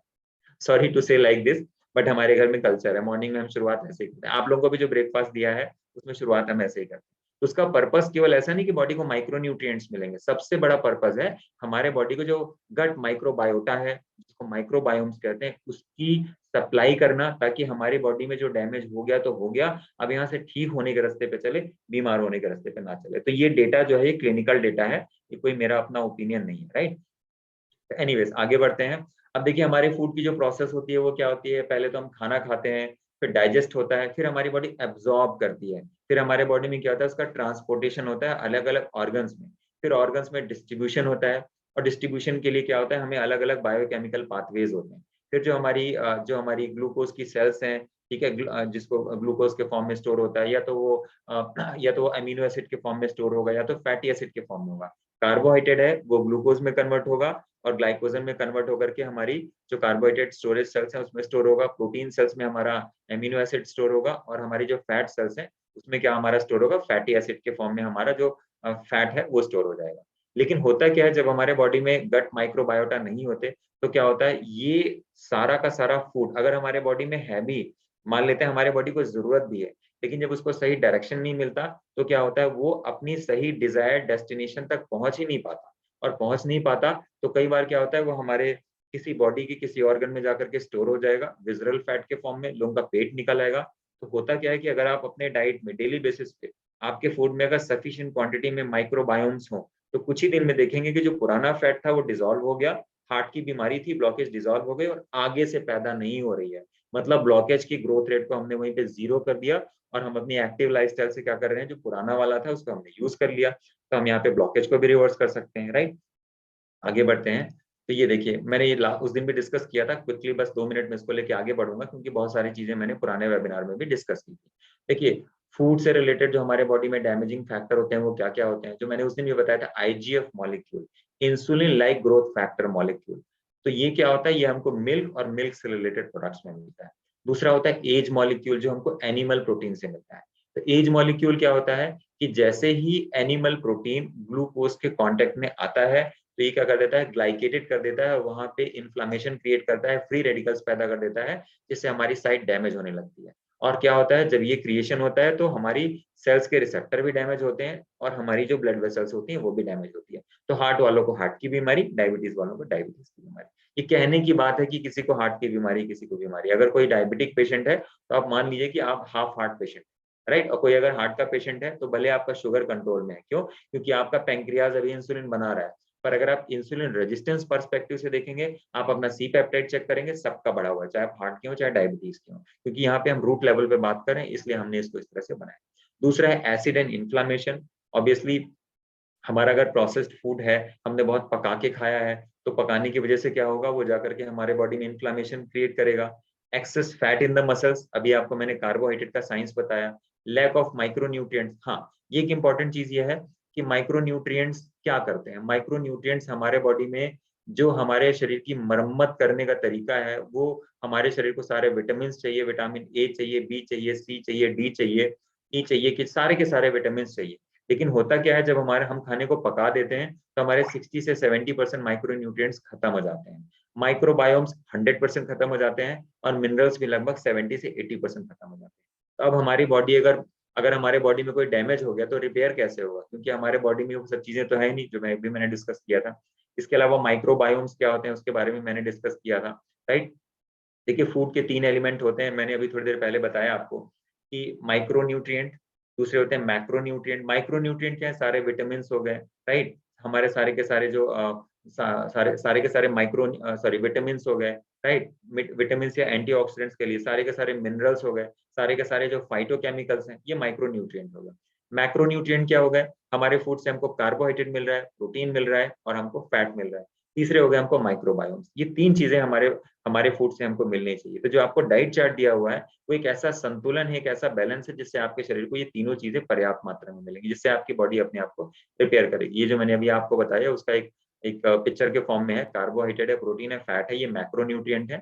और जो माइक्रो न्यूट्रिएंट्स है उसमें सारे मिनरल्स हैं, विटामिन है, फाइटोकेमिकल्स भी है, लेकिन इसमें मेंशन नहीं किया गया है, राइट। अब देखिए ये जो हमारे माइक्रो न्यूट्रिएंट क्या करते क्या है, इनका काम क्या है, हमारे इम्यून सिस्टम को मजबूत करना ताकि हमको कोई बीमारी ना हो, हमारे जो ब्लड वेसल्स हैं उसकी हेल्थ को अच्छा करके रखना, हमारे बॉडी में किसी तरह का अगर इन्फ्लामेशन हो गया है तो उसको ठीक करना, हमारे बॉडी के हर एक फंक्शन को सही तरीके से चलाने के लिए, हमारे शरीर की प्रॉपर ग्रोथ के लिए, हमारे बॉडी में जो फ्लूइड फ्लूइड का इम्बैलेंसेस होता है, जिसको हम कहते हैं इलेक्ट्रोलाइट इम्बैलेंसेस, उन सब चीजों को मेंटेन करने के लिए हमको क्या चाहिए, माइक्रो न्यूट्रिएंट चाहिए। लेकिन चूंकि हमारा जो करंट फूड सिस्टम है उससे हमको ये सारी चीजें तो मिलती नहीं। तो देखिए सीधी सीधी समझने की बात है, हमको कोई प्रॉब्लम होती है तो हमको लगता है हम एक दवाई खा लें, एक गोली खा लें, हमारी सर्जरी हो जाए, हमारी प्रॉब्लम ठीक हो जाए। तो मैंने आपको पहले ही बताया कि देखिए बीमारी, चाहे हार्ट की बीमारी हो चाहे डायबिटीज की बीमारी हो, कोई नई बीमारी नहीं, ये सैकड़ों साल पहले से एग्जिस्टेंस में। लेकिन पहले चूंकि हमारे पास एडवांस मेडिकल सिस्टम जैसे टूल नहीं थे कि एक दवा खाओ और आपका बीपी बढ़ा है तो बीपी कंट्रोल, शुगर बढ़ा है तो शुगर कंट्रोल। जब से दवाएं आ गई तो लोगों को शॉर्टकट मिल गया। जब शॉर्टकट मिल गया तो क्या हो गया, सबसे पहले तो आराम हुआ पेशेंट को कि अब मैं गोली खा लेता हूँ, मेरा बीपी कंट्रोल, अब मैं गोली खा लेता हूँ, मेरा शुगर कंट्रोल, राइट। अब क्या होता है, यहाँ तक तो ठीक है, यहाँ तक तो कोई प्रॉब्लम नहीं है। लेकिन दिक्कत कहाँ शुरू होती है, दिक्कत लोगों को तब शुरू होती है जब कोई मेजर प्रॉब्लम हो जाती है। उसके पहले लोग इसको कभी सीरियसली लेते ही नहीं कि मेरे फूड में जो इम्बैलेंस है उसकी वजह से मेरे बॉडी में जो डैमेज हो रहा है, ये क्या बॉडी, ये जो दवाई है क्या उस डैमेज को कंप्लीट कंट्रोल कर रही है। अब दूसरा यहाँ पे सवाल उठता है कि हम सप्लीमेंट्स ले लें, सप्लीमेंट्स ले लें। देखिए सप्लीमेंट्स के बारे में भी बहुत सारा आज की डेट में अगर आप सर्च करेंगे ना, supplements is a big scam. क्योंकि जो सप्लीमेंट्स हम मार्केट में लेते हैं, आर्टिफिशियल सप्लीमेंट्स होते हैं, अनटिल अनलेस वो प्लांट बेस्ड नेचुरल हर्बल ना हो, जो कि आज के टाइम पे सारी कंपनियां क्लेम करती हैं, पर 90-95% कंपनीज के नहीं होते। क्योंकि जो प्लांट बेस्ड नेचुरल होंगे वो बहुत धीरे धीरे इफेक्ट करेंगे, आपका विटामिन बी 12 भी कम होगा तो धीरे धीरे ग्रो करेंगे। अगर आप वेजिटेरियन हैं तो आप ये जानने की कोशिश कीजिए कि वेजिटेरियन आदमी का विटामिन बी 12 कैसे बढ़ता है, क्योंकि नॉर्मली एनिमल फूड से हमको विटामिन बी 12 मिलता है, दूध पीने से हमको विटामिन बी 12 मिलता है, लेकिन शाकाहारी लोगों में नहीं मिलता। लेकिन मैं आपको बताऊं, मैं खुद एक ऐसा इंसान हूँ जिसका कि एक टाइम ऐसा था विटामिन बी 12 का लेवल केवल 148 था, लेकिन केवल मैंने अपने डाइटरी चेंजेस करके बिना किसी सप्लीमेंट्स के 1 महीने के अंदर अपना विटामिन बी 12 1250 पहुंचा लिया। दैट वाज मोर देन जितना जरूरत होता है उससे भी बहुत ज्यादा। ये पास्ट में हो चुका है, तो मुझे आज भी वो डेटा याद है। तो क्योंकि हमारे फूड में हमको पता नहीं ना कि हमको करना कैसे, तो आज अभी उस चीज के बारे में डिस्कस नहीं करूंगा। तो एनीवेज, हम दवा लेकर के बीमारी को ठीक करने की कोशिश करते हैं, शरीर का जो बैलेंस बिगड़ गया है उसको ठीक करने की हम कोशिश नहीं करते, राइट। माइक्रोबायोम्स के बारे में मैंने बताया, तो बहुत सारी चीजें हैं, अब इसको यहाँ पे कट शॉर्ट करते हैं। तो देखिए जो हमारा डाइट सिस्टम है उसमें हमको क्या क्या होना चाहिए। अभी मैं basically heart disease and diabetes के बारे में आगे ऐड करूंगा कि पत्तियां हो गया, सलाद हो गया, रॉ वेजिटेबल्स हो गया, नट्स, सीड्स, होल ग्रेन्स हो गया। जब हम इस तरह का फूड लेते हैं तो क्या होता है, हमारे बॉडी को सबसे पहली चीज की सारे के सारे जो सारे के सारे माइक्रोबायोम्स मिलते हैं, जिसके बारे में मैंने बताया था, गट माइक्रोबायोटा जिसको कहते हैं। पत्तियां खाने से हमारे बॉडी में सारे के सारे मिनरल्स मिलते हैं, जो मैंने नट्स बताया है, सोक्ड नट्स, कच्चे नट्स नहीं, पानी में भिगो करके, भिगोने की वजह से सारा प्रोटीन अपने आप एमिनो एसिड में कन्वर्ट हो जाता है, जो फैट होता है फैटी एसिड में कन्वर्ट हो जाता है, right. Whole grains, whole grains लेने की वजह से भी जो उसकी आउटर लेयर होती है, देखिए कोई भी जैसे फ्रूट ले लें या आप सैलड ले लें या मान के चलिए आप कोई ग्रेन ही ले लें, उसकी जो आप बाहरी परत होती है उसमें भर भर के मिनरल्स होते हैं और सारे के सारे माइक्रोबायोम्स होते हैं। लेकिन जैसे ही हम कुक करते हैं भोजन को, तो कुक करने की वजह से थोड़ा सा भी हमने कुक किया तो माइक्रोबायोम्स उसकी खत्म हो जाते हैं, जीरो हो जाते हैं। तो इसीलिए हमारे डाइट में एक कॉम्बिनेशन होना चाहिए, कुछ रॉ डाइट का, कुछ कुक्ड फूड का, कुछ स्टीम्ड फूड का। और अगर हम आयुर्वेद के प्रिंसिपल की बात करें, तो आप जानते हैं कि जिन लोगों को वात दोष होता है उनको कच्चा भोजन कम खाना चाहिए। लेकिन सुबह सुबह हमारा शरीर जो है वायु प्रधान होता है, सॉरी कफ प्रधान होता है, दोपहर में हमारा शरीर पित्त प्रधान होता है, शाम होते होते हमारा शरीर जो है वायु प्रधान हो जाता है। ऐसे उम्र का भी पड़ाव होता है। हम जब छोटे होते हैं तो हमारा शरीर जो है, हमारे शरीर में कफ की प्रधानता होती है, फिर हम बड़े होते हैं तो पित्त प्रधान हो जाता है, और जब हम बूढ़े होने लगते हैं तो हमारे शरीर में वायु प्रधान हो जाता है शरीर। तो जिनकी जितनी ज्यादा बढ़ती जाए, तो आप रॉ डाइट लो, लेकिन मॉर्निंग टाइम में लो। हमारा टाइम लाइन जो ट्रेडिशनल चाइनीज मेडिसिन सिस्टम है, वो यही हमें बताता है कि जो 24 घंटे का क्लॉक साइकिल है, अपनी अलग अलग एज के हिसाब से हमको कौन सी चीज किस टाइम पे कैसे खानी चाहिए, ये हमको टीसीएम बताता है, जिसको हम ट्रेडिशनल चाइनीज मेडिसिन कहते हैं। जैसे हम हिंदुस्तान में हम आयुर्वेद के सिद्धांत को फॉलो करते हैं, वैसे चाइना में वो लोग ट्रेडिशनल चाइनीज मेडिसिन सिस्टम को फॉलो करते हैं। लेकिन अगर आप रूट लेवल पे जाके देखेंगे तो दोनों चीजें एक ही हैं, जो मेरे को समझ में आया, क्योंकि मैं एक्सपर्ट नहीं हूं ना आयुर्वेदा का ना तो ट्रेडिशनल चाइनीज मेडिसिन का। ऐसे सैलेड एंड रॉ वेजिटेबल्स हम खाते हैं, तो उसमें भी क्या होता है, हमारे बॉडी में जो गट माइक्रोबायोटा नहीं मिले, प्लस सारे के सारे विटामिन हैं, सारे के सारे मिनरल्स हैं, हमको मिलते जाते हैं। आप देखो आपके डाइट में मॉर्निंग में फ्रूट्स लिखा हुआ है, सैलेड लिखा हुआ है, दोपहर में मैंने स्प्राउट्स लिखे हुए हैं। अब आप सोचो सबको मैंने मैंडेटरी क्यों करके रखा हुआ है स्प्राउट्स, केवल इसीलिए कि आपके बॉडी में स्प्राउट्स की वजह से सारे के सारे जो माइक्रोबायोम्स, गट माइक्रोबायोटा, सारे मिनरल्स और सारे के सारे एंटीऑक्सीडेंट्स जो बॉडी में नहीं मिल पा रहे थे, तो जो मॉर्निंग एंड आफ्टरनून का है उसमें आपके बॉडी में कंप्लीट हो जाएगा, कोई ऐसी चीज बचेगी नहीं, राइट। तो ये चीज़ है। बाकी फ्रूट्स एंड फ्रूट जूसेस में शुरुआती दौर में फ्रूट्स खाना चाहिए, जूस नहीं पीना चाहिए। जब आप कुछ टाइम आपका बीत जाए तो आप जूस भी ले सकते हैं, उसके पीछे रीज़न क्या होना चाहिए। तो ये मैंने आपको कुछ फूड के बारे में बताया। एक इम्पोर्टेंट चीज़ है जो आगे भी डिस्कस करूँगा, क्योंकि डायबिटीज़ के पर्सपेक्टिव में, क्योंकि लोगों को 1 मिनट में टाइम देख लेता हूँ। डायबिटीज़ के पर्सपेक्टिव में ये जानना बहुत ज़रूरी होता है कि हमारा खाना एक्चुअल में होना क्या चाहिए। ये बड़ा बड़ा डाउट वाला सवाल है कि मुझे रोटी भी खानी है, मुझे चावल भी खाना है। तो बहुत लोगों के सवाल होंगे, क्योंकि कुछ क्वेश्चंस मेरे पास भी आए थे कि कुछ लोग मिलेट्स खा रहे हैं, मिलेट्स के बारे में उन्हें बहुत ज़्यादा जानकारी नहीं है। कुछ लोग नट्स खा रहे हैं, उनके सवाल है कि भई नट्स तो कई डॉक्टर्स कहते हैं नट्स नहीं खाना चाहिए। तो मैं उस सब चीज़ों के बारे में एड्रेस करूँगा अभी। तो देखिए सबसे पहले हमारा डाइट का काम क्या होता है? जो हमारा खाना होता है उसका काम होता है हमारे बॉडी को अल्कलाइन करना। इसके अलावा हमारी बॉडी को हाइड्रेट करना, 72% हमारे शरीर में पानी है। हमारे बॉडी में हर एक मिनरल्स की कमी को पूरा करना। इंटरमिटेंट फास्टिंग का हम यूज़ इसलिए करते हैं ताकि हमारे बॉडी में फैट जो बर्न नहीं कर पा रही है हमारी बॉडी, जो मैंने अभी आपको पहले भी बताया था। नॉर्मली होता क्या है कि हमारे बॉडी में जो हम कार्बोहाइड्रेट खा रहे हैं, वो जाकर के फैट के फॉर्म में स्टोर तो हो गया है, लेकिन फैट के फॉर्म में अब वो फैट तो हम यूज़ ही नहीं कर पा रहे हैं। तो क्या होता है, जब हम मिनिमम 12 घंटे, मतलब मिनिमम 12 घंटे है, मैक्सिमम तो आप 18 घंटे भी कर सकते हो, बट मेरा एक आइडियल एडवाइस होता है कम से कम 13-14 घंटे आप मेंटेन करो। जब आप 13-14 घंटे की फास्टिंग मेंटेन करते हैं और हम अपने डाइट में कार्बोहाइड्रेट का इंटेक कम कर देते हैं, तो हमारी बॉडी कुछ दिनों के अंदर अपने आप फैट को यूज़ करना शुरू कर देती है as a source of energy. चूँकि हमारे डाइट में 70-80% तो कार्बोहाइड्रेट ही है और हम फ्रीक्वेंटली कुछ न कुछ देर में खाते ही रहते हैं, तो हमारी बॉडी को सालों बीत जाते हैं। हो सकता है किसी के शरीर को 30 साल, 40 साल हो गया, उन्होंने कभी अपने बॉडी में फैट का एक मॉलिक्यूल ब्रेक ही नहीं किया, क्योंकि फैट भी बना है हमको एनर्जी देने के लिए, लेकिन कभी हम उसको मौका ही नहीं देते, क्योंकि कार्बोहाइड्रेट को टूटने में तो ज़्यादा टाइम नहीं लगता। आपने इधर खाया वो बर्न हो गया, राइट? कार्बोहाइड्रेट को मेटाबोलाइज़ होने में, डाइजेस्ट होने में टाइम नहीं लगता। प्रोटीन को भी मेटाबोलाइज़, डाइजेस्ट होने में ज़्यादा टाइम नहीं लगता। कार्बोहाइड्रेट आपकी बॉडी में घटेगा, तो प्रोटीन भी थोड़ा-सा एफर्ट से टूट जाएगा। लेकिन फैट क्या है, जिस चीज़ को हमने 40 साल से एक भी मॉलिक्यूल हमारी बॉडी ने बर्न ही नहीं किया, तो हमारी बॉडी को फैट की बर्न करने की टेंडेंसी खत्म हो गई। तो जो आपने सुना होगा keto diet, keto diet, keto diet, keto diet क्या होती है? कीटो डाइट में हम अपने डाइट में कार्बोहाइड्रेट के इंटेक को कम करते हैं और फैट के इंटेक को बढ़ा देते हैं। तो हमारी बॉडी क्या करती है, कार्बोहाइड्रेट जब खत्म होगा, जैसे एक छोटा सा एग्जांपल बताता हूँ। अब आजकल तो एटीएम आ गया है, ऑनलाइन पेमेंट आ गया है। मान लीजिए कि आपके हाथ में, आपके अकाउंट में मान लीजिए 1 करोड़ रुपए पड़े हैं और आपके हाथ में 20,000 रुपए हैं। अब आप बाजार में सामान खरीदने के लिए गए, ना तो आपके पास क्रेडिट कार्ड है, ना डेबिट कार्ड है, ना तो आपके पास फोन पे, फोन कुछ भी नहीं है। अब जब तक आपके हाथ में कैश है आप सामान खरीद सकते हैं, जब कैश खत्म हो जाएगा तो क्या करेंगे? जब कैश खत्म हो जाएगा तो आप अब आपको पैसा कहाँ से मिलेगा? अगर आपको पैसा चाहिए तो अब आपको क्या करना पड़ेगा? आपको बैंक जाना पड़ेगा, लाइन में लगना पड़ेगा और एक विथड्रॉल फॉर्म भर करके पैसा निकालना पड़ेगा। मैं एग्जांपल क्यों बताता हूँ? क्योंकि इस कैटेगरी में मेरे फादर खुद हैं। ना तो उनके पास नेट बैंकिंग है, ना तो उनके पास एटीएम कार्ड है, ना तो उनके पास चेकबुक है। उनका पैसा खत्म होता है, then he is going to bank, line में लग करके विड्रॉल फॉर्म में भर के। वैसे ही हमारे बॉडी में जो 1 करोड़ रुपए जमा है आपके अकाउंट में, वो हमारे बॉडी का पड़ा हुआ है फैट, एकदम भरा पड़ा हुआ है। और जो हाथ में कैश है ना, वो है आपका कार्बोहाइड्रेट। लेकिन है क्या, अब यहाँ पे दूसरा एग्जाम्पल लेते हैं कि मान लीजिए आपको हर दिन आपके हाथ में कोई 20,000 रुपए कैश थमा के चला जाए, तो आप ये बताइए कि आपके अकाउंट में जो 1 करोड़ रुपए पड़े हैं वो कब निकलेंगे? है ना? ऐसे ही हमारे शरीर में जो फैट पड़ा हुआ है वो कब निकलेगा, कब टूटेगा, कब ब्रेक डाउन होगा? नहीं ब्रेक डाउन होगा, बल्कि आपके पास हर दिन 20,000 रुपए है जो यूज नहीं हुए, तो आपने किसी से जाके बैंक में जमा करवा दिए। वैसे आपके बॉडी में जो कार्बोहाइड्रेट आपने खाया, जितना यूज होना था यूज हो गया, जो नहीं यूज हुआ बॉडी में जा करके अपने आप फैट में कन्वर्ट हो गया। अब फैट में वो कन्वर्ट होता जा रहा है, होता जा रहा है, होता जा रहा है, और चक्कर क्या है? हमको क्या लग रहा है?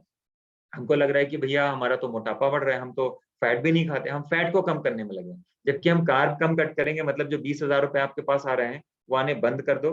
अब आपके तो क्या होगा, धीरे-धीरे आपकी बॉडी वो जो फैट बॉडी में पड़ा हुआ है उसको ब्रेक करने की पहले टेंडेंसी डालेगी। जब आपकी बॉडी ब्रेक करने की टेंडेंसी डाल लेगी तो फैट को ब्रेक करना शुरू कर देगी, और जब फैट ब्रेक होना शुरू हो जाएगा तो सबसे आसान क्या होगा आपके लिए कि जितना भी ब्लॉकेज पड़ा हुआ है, ब्लॉकेज निकलने लगेगा। जो आपको शुगर का अननेसेसरी आपके सारे के सारे सेल्स के अंदर जो रिसेप्टर्स में जो च्युइंगम इफेक्ट में बता रहा था, फैट जमा हो गई, वो निकलने लगेगी, तो इंसुलिन रेजिस्टेंस कम होने लगेगा, आपके बॉडी में ब्लॉकेज रिवर्स होने लगेगी, सारी की सारी ब्लॉकेजेस खुलनी शुरू हो जाएंगी, और भी बहुत सारे फायदे होंगे। तो कीटोसिस जो है ना, कीटोन्स, तो कीटोसिस क्या होते हैं? बेसिकली एक प्रोसेस है जिसमें हमारी बॉडी कार्बोहाइड्रेट को स्विच करके फैट को यूज करना शुरू करती है as a source of energy. इसी को हम कहते हैं low carbohydrate high fat diet, high protein and high fat diet. मतलब अब आपको कार्बोहाइड्रेट नहीं खाना है, केवल फैट ज्यादा खाओ तो बॉडी फैट को ही तोड़ना शुरू करेगी। कहते हैं ना, जो आदमी बॉडी काम करती है, जो खाना दे रहे हैं उसको यूज करना शुरू कर देगी। तो ये कुछ इस तरीके से काम करता है। तो देखिए, हमने अपना डाइट सिस्टम बताया। अब ये तो हमारा डाइट प्रोसेस जो मैं आपको बताया हूँ कि जो हमारा 1 साल का प्रोसेस होता है उसमें कैसे होता है, बट मैं इसको स्किप करके आगे बता रहा हूँ कि जैसे ही हम क्या कहते हैं, ये डाइट सिस्टम जो हमने स्टार्ट किया है, 7 दिन का आप लोगों को दिया हुआ है। जैसे ही पेशेंट इसको स्टार्ट करते हैं तो होता क्या है, पहली बात तो लोग अच्छा महसूस करने लगते हैं, हल्का महसूस होने लगता है आपको। थोड़ा सा शुरू में क्रेविंग होती है, बार बार मन भागता है खाने के लिए, वो होता है 3 हफ्ते 4 हफ्ते तक वो प्रॉब्लम होती है, दैट आई अंडरस्टैंड। लेकिन इसके बाद आपसे कोई पूछेगा ना, तो आपको लगेगा आप जमीन से 2 फीट ऊपर हो, क्योंकि आपका सारी की सारी, जिन लोगों का शुगर बिल्कुल फ्लक्चुएट होता रहता है, शुगर आपका कंट्रोल होना शुरू हो जाएगा, बहुत सारे फायदे और भी फायदे देखने को मिलते हैं। आपका पाचन अच्छा हो जाता है, आपकी नींद अच्छी हो जाती है, उसमें सारी चीजें लिखी हुई है जो आपका डाइटरी गाइडलाइंस है। ठीक है, आपका बीपी हो गया, शुगर हो गया, ये सारी चीजें कंट्रोल होने लगती हैं। हाँ, जिन लोगों को चेस्ट पेन हो रहा है, तो चेस्ट पेन में देखिए, जिन लोगों को चेस्ट पेन हो रहा होगा, आइडियली आप लोग ग्रुप पे लिख दिया करिए, मैं ये बोलूंगा, राइट? क्योंकि अभी आज किसी ने मतलब बताया भी था कि उनको अभी चेस्ट पेन में रिलीफ नहीं हुआ है, तो मैं आपको एक बार बात करके ना बताऊंगा कि आपको और क्या क्या फॉलो करना है। तो personally I will call you, don't worry about it, ठीक है? तो आप देखेंगे कि अगर आपने 3 दिन कर लिया है ये डाइट, तो 3 दिन के बाद आपको चेस्ट पेन चाहे किसी भी लेवल का एंजाइना हो, ऐसा हो ही नहीं सकता कि आपको फर्क ना दिखाए। मैं कह रहा हूँ कि चाहे आपको 20% 25% फर्क दिखाई दे, लेकिन फर्क जरूर दिखाई देगा। हो सकता है इस कुछ ग्रुप में कुछ लोग ऐसे भी जुड़े होंगे जिन्होंने एक्सपीरियंस किया होगा। उन्होंने केवल मेरा डाइट चार्ट फॉलो करना शुरू किया, पहले दिन ही लोगों को 40 से 50% आराम हो गया कि अब उनको पेन नहीं हो रहा है। मतलब पहले से रिलीफ है। पहले वो बिल्कुल चल नहीं पाते थे, अभी वो जब चलने के लिए जाते हैं तो घर से निकले, पार्क तक गए, लेकिन उनको कोई प्रॉब्लम नहीं हुई, और धीरे धीरे की स्पीड से वो पूरा राउंड भी लगा लेते हैं। ठीक है, सबसे बड़ी चीज ये कि जैसे आप इस तरह की डाइट चार्ट पे आते हैं ना, इस लाइफस्टाइल को फॉलो करना शुरू करते हैं, जो हार्ट अटैक का रिस्क होता है ना, क्योंकि देखिए हार्ट अटैक क्या है, गड्ढा है, आप जा रहे हैं, आप उस गड्ढे में गिरे, अब आप जाके, मैं कह रहा हूँ कि आगे, मैं कह रहा हूँ कम से कम आप रुक गए, आगे नहीं जा रहे, तो जो प्रॉब्लम है वो आपने प्रॉब्लम को वहीं पे सॉल्व कर दिया ना। तो ये चीज बहुत समझना जरूरी है कि ये डाइट एंड सिस्टम जो मैंने आज दिया भी है 7 दिन के लिए, पहले मैं बहुत इंटेंसिव प्रोग्राम बनाता था 7 दिन के लिए, जिसको करना भी आसान नहीं था, पर अभी मैंने इसको थोड़ा फ्लेक्सिबल किया है, इजी किया है, ताकि आपको रोटी खाने का भी ऑप्शन मिले, आपको कुछ टेस्टी खाने का भी ऑप्शन मिले, और ये जो सारे के सारे मैंने आपको प्रोटोकॉल्स बताए हैं, ये सारी की सारी चीजें आपके डाइट में इंक्लूड हो जाएं। तो देखिए, जो हमारा करंट डाइट सिस्टम है उसमें क्या है, 70 से 80% कार्बोहाइड्रेट है, 20 से 30% प्रोसेस्ड प्रोसेस्ड फैट होता है, राइट? और माइक्रोबायोम्स तो बिल्कुल होते ही नहीं, क्योंकि हम कितने ही लोग ऐसे होंगे जो, अगर आप अपने आप में ही देखेंगे, तो लोगों को पता होगा कि पूरे दिन भर में वो सुबह से शाम तक ना तो सलाद खाते, ना तो फ्रूट्स खाते, ना तो नट्स खाते, सोक्ड नट्स खाते, राइट। माइक्रो न्यूट्रिएंट्स की बात करें, जो हमारे बॉडी में सारे विटामिन चाहिए, मिनरल्स चाहिए, कितने लोग ऐसे हैं जो केवल और केवल किस चीज पे डिपेंडेंट है? सप्लीमेंट्स। ये सप्लीमेंट्स खाएंगे तो सप्लीमेंट से हमारे बॉडी को क्या मिलेगा? माइक्रो न्यूट्रिएंट मिलेगा, राइट। इसके अलावा अगर आप देखेंगे तो 50% ज्यादा लोग ऐसे हैं जिनके बॉडी में किसी न किसी तरह की मिनरल डिफिशियंसी बनी हुई है। अब देखिए इन सब चीजों के साथ में अगर हम चलेंगे तो कैसे हम अपने आप को ठीक कर सकते हैं? तो देखिए सबसे बड़ी चीज है कि हमको अपने आप को चेंज तो करना ही पड़ेगा। हम इसमें क्या हेल्प कर सकते हैं, जो मैंने आज तक अभी आज के सेशन में कवर किया है। सबसे पहली अवेयरनेस क्या है? लो कार्बोहाइड्रेट डाइट। लो कार्बोहाइड्रेट डाइट, अगर कार्बोहाइड्रेट खाना भी है तो कैसे खाना है मैं भी बताता हूँ। लेकिन नॉर्मली जो मेरा अपना एक्सपीरियंस रहा है, लोगों से जब हम बात करते हैं तो लोग किस तरह की लाइफस्टाइल फॉलो करते हैं? ब्रेकफास्ट करते हैं, पोहा खा लिया, हलवा खा लिया, चाय पी लिया, ब्रेड खा लिया, बिस्कुट खा लिया, नमकीन खा लिया, रस खा लिया, पास्ता, ये सब चीजें होती हैं मोस्टली। पराठा वगैरह भी नॉर्मली होता है। कुछ लोग दाल चावल रोटी सब्जी वगैरह भी खाते हैं। लंच में क्या करते हैं? लंच में भी वही दाल चावल रोटी सब्जी, थोड़ा बहुत सलाद लिया तो लिया, नहीं तो नहीं लिया। शाम को होता है तो कुछ लोगों ने भुना चना खा लिया, कुछ लोगों ने चाय पी लिया, बिस्किट खा लिया, रस खा लिया, राइट, ब्रेड वगैरह ले लिया, है ना। डिनर क्या होता है? अगेन वही रोटी सब्जी, दाल चावल, दूध पी लिया खाने के बाद, कभी कभार फास्ट फूड भी खा लिया, राइट। इसके अलावा चाय दिन भर में चलती ही रहती है। अब देखिए कितने लोग ऐसे हैं जिनकी लाइफ का पिछले कई सालों से ऐसा समय चलता आ रहा है जब तक आपको ये पता नहीं लग गया कि मुझे या तो हार्ट की बीमारी है तो डायबिटीज की बीमारी है। अब होता क्या है कि हम जब दवा लेते हैं ना, तो हम इन चीजों को बदलने की बजाय, अपनी इन डाइटरी हैबिट्स को बदलने की बजाय, हम सोचते हैं कि हमारा खाना यही रहेगा, बस शुगर कंट्रोल में आ जाए और मेरा सर्जरी हो जाए या मैं दवाई ले लूं तो मेरा जो पेन है वो कंट्रोल में आ जाए। आप खुद सोचिए, जो मैंने आज बात बताई, क्या ये पॉसिबल है? क्या ये संभव है? ये संभव ही नहीं, राइट। इसलिए मैं इस चीज पे कोई बहुत ज्यादा बात नहीं करता कि बिना आप अपनी हैबिट्स को बदले, सॉरी, बिना अपनी हैबिट्स को बदले आप अपनी कोई क्या कहते हैं बीमारी को जड़ से ठीक कर सकते हैं।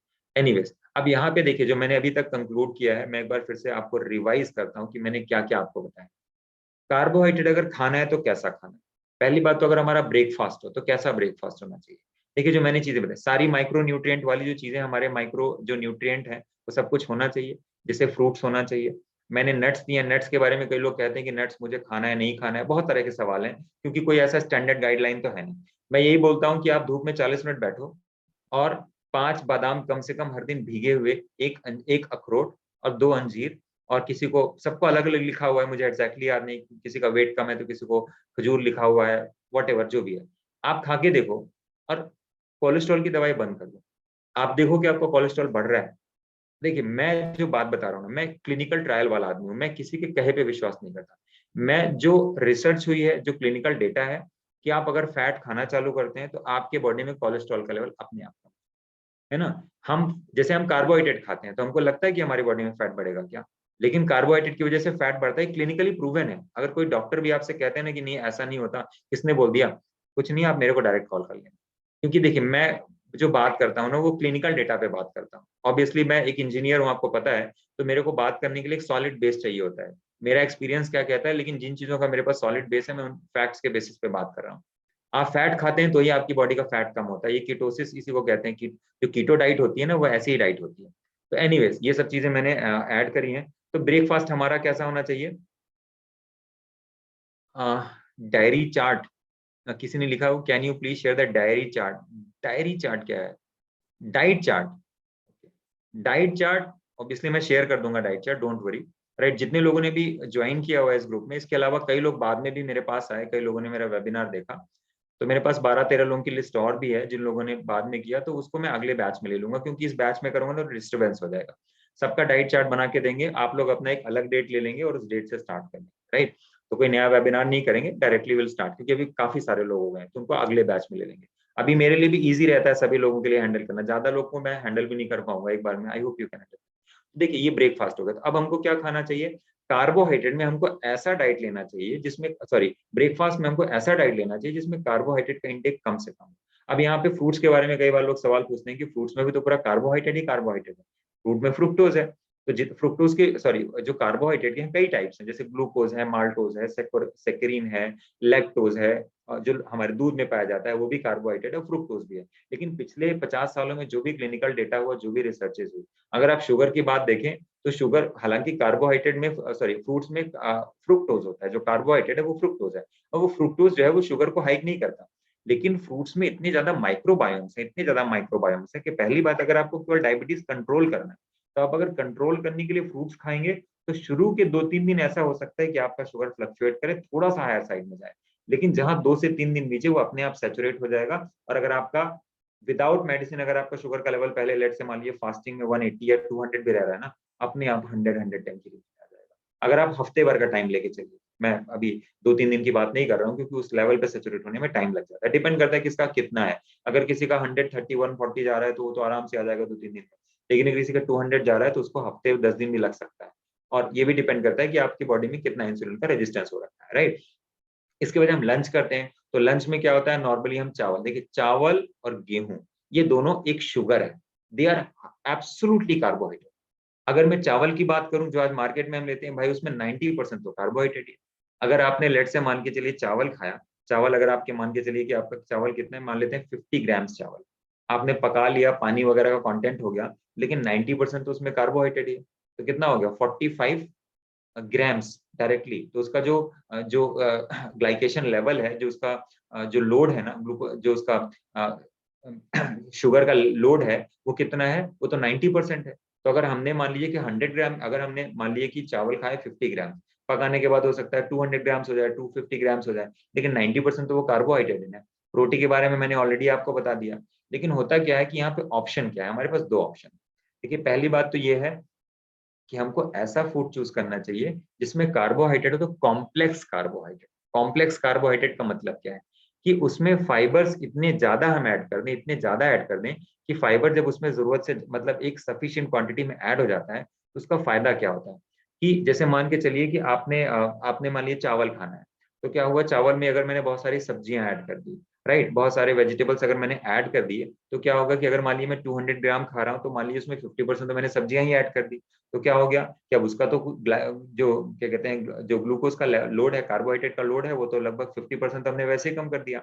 अब इसके बाद जो बचा, अब क्या होगा, पहले तो ये पेट में जाएगा, पेट से जब ये इंटेस्टाइन में जाएगा तो उन वेजिटेबल्स में जो फाइबर है वो क्या करेगा, उसको धीरे धीरे इंटेस्टाइन में सिक्रिएट करने देगा, धीरे धीरे।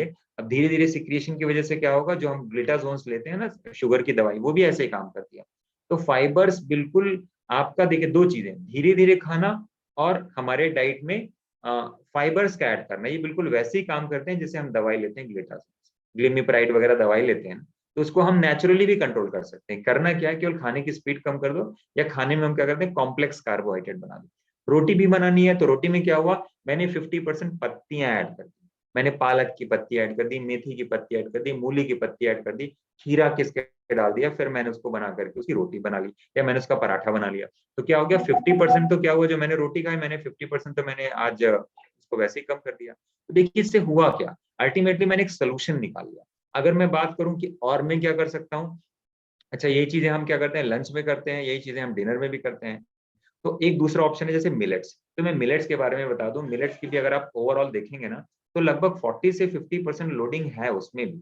तो मतलब इनफैक्ट 40 to 50 नहीं बल्कि 40 to 60% लोडिंग है उसमें, क्या कहते हैं, कार्बोहाइड्रेट की, राइट। एक केवल और केवल ब्राउन टॉप मिलेट ऐसा मिलेट है जो कि अगर आप देखेंगे कि कार्बोहाइड्रेट के लिहाज से वो बहुत कम है। लेकिन मिलेट्स में फायदा क्या, मिलेट्स में प्रोटीन कंटेंट बहुत अच्छा है, मिलेट्स में मिनरल्स बहुत अच्छे हैं, और मिलेट्स को खाने का सबसे बड़ा फायदा क्या है कि मिलेट्स में कॉम्प्लेक्स कार्बोहाइड्रेट हो जाता है, उसमें फाइबर्स बहुत ज्यादा हैं। तो जब वो हमारे स्टमक के बाद इंटेस्टाइन में जाता है तो बहुत धीरे धीरे सिक्रिएट होता है। तो जो हमको बचाना है वो क्या बचाना है, जब वो धीरे धीरे सिक्रिएट होगा तो क्या होगा कि हमारे इंटेस्टाइन में जब वो कार्बोहाइड्रेट जाएगा तो हमारे इंटेस्टाइन के जो एल्वेलाइज हैं डिटेक्ट करेंगे कि हमको ग्लूकोज आया है, तो क्या होगा, उतना ही इंसुलिन बनेगा। लेकिन जब वो धीरे धीरे आएगा तो जितना इंसुलिन आपके बॉडी में पहले से ही बना हुआ है वही इंसुलिन क्या करेगा, उसको सेल्स में और मसल्स में स्टोर करने का काम कर देगा। तो आपकी बॉडी पहली बात तो लो इंसुलिन पे अलर्ट करना शुरू करेगी। आप ये डाइटरी गाइडलाइंस 15 दिन के अंदर फॉलो कर लो, और 15 दिन के बाद आप देखेंगे आपका सी पेप्टाइड का लेवल कितनी तेजी से ड्रॉप होता है। अब रोटी बनाने की बात रही तो मैंने रोटी के लिए आपको एक बताया, उसमें पत्तियां ऐड कर लो। दूसरा एक ऑप्शन है कि आप यूज कर सकते हैं कीटो आटा। आज के टाइम पे अमेजोन, फ्लिपकार्ट वगैरह में कीटो आटा के नाम से आपको व्हीट मिल जाता है, कीटो व्हीट। तो उसमें बेसिकली होता क्या है, उसमें बादाम है, मेथी है, सोयाबीन है, राइट, उसमें चना है, उसमें चिया सीड्स है, उसमें अलग अलग तरह के सीड्स डले हुए हैं, राइट। तो ये पूरा का पूरा एक ऐसा मतलब ऐसे ग्रेन्स का कॉम्बिनेशन है जिसकी जो लोडिंग है, जो कार्बोहाइड्रेट की लोडिंग है वो बहुत कम है। इसकी वजह से क्या होता है कि जो आपका आटा, जो आपकी रोटी होगी ना, तो उस रोटी में क्या होगा, कार्बोहाइड्रेट का लेवल ऑलरेडी इतना कम हो जाएगा। जब कार्बोहाइड्रेट का लेवल उतना कम हो जाएगा तो बॉडी को इंसुलिन की भी जरूरत ज्यादा नहीं पड़ेगी। और उसका फायदा क्या होगा कि सबसे पहले आपका शुगर बहुत तेजी से कंट्रोल होना शुरू होगा। और यही सारी चीजें हार्ट के पेशेंट्स के लिए भी एप्लीकेबल होती हैं, राइट। तो देखिए, मैंने कुछ मोटी मोटी चीजें आपको बता दी कि आजकल ये जो हमारा डाइटरी गाइडलाइंस कैसे काम करता है। तो आपको समझ में आया होगा कि ये जो मैं आपको सिस्टम बता रहा हूँ, आप आपको अगर अपनी बीमारी को रिवर्स करना है, चाहे आपको हार्ट की बीमारी हो, चाहे डायबिटीज की बीमारी हो, तो दोनों ही बीमारी को रिवर्स करने का रास्ता एक ही है, राइट। तो ये आज का मेरा सेशन रहा। तो आई होप आप लोगों के कोई सवाल भी हो तो आप लोग अपने सवाल जो है ग्रुप में भी पूछ सकते हैं, यहाँ पर भी पूछ सकते हैं।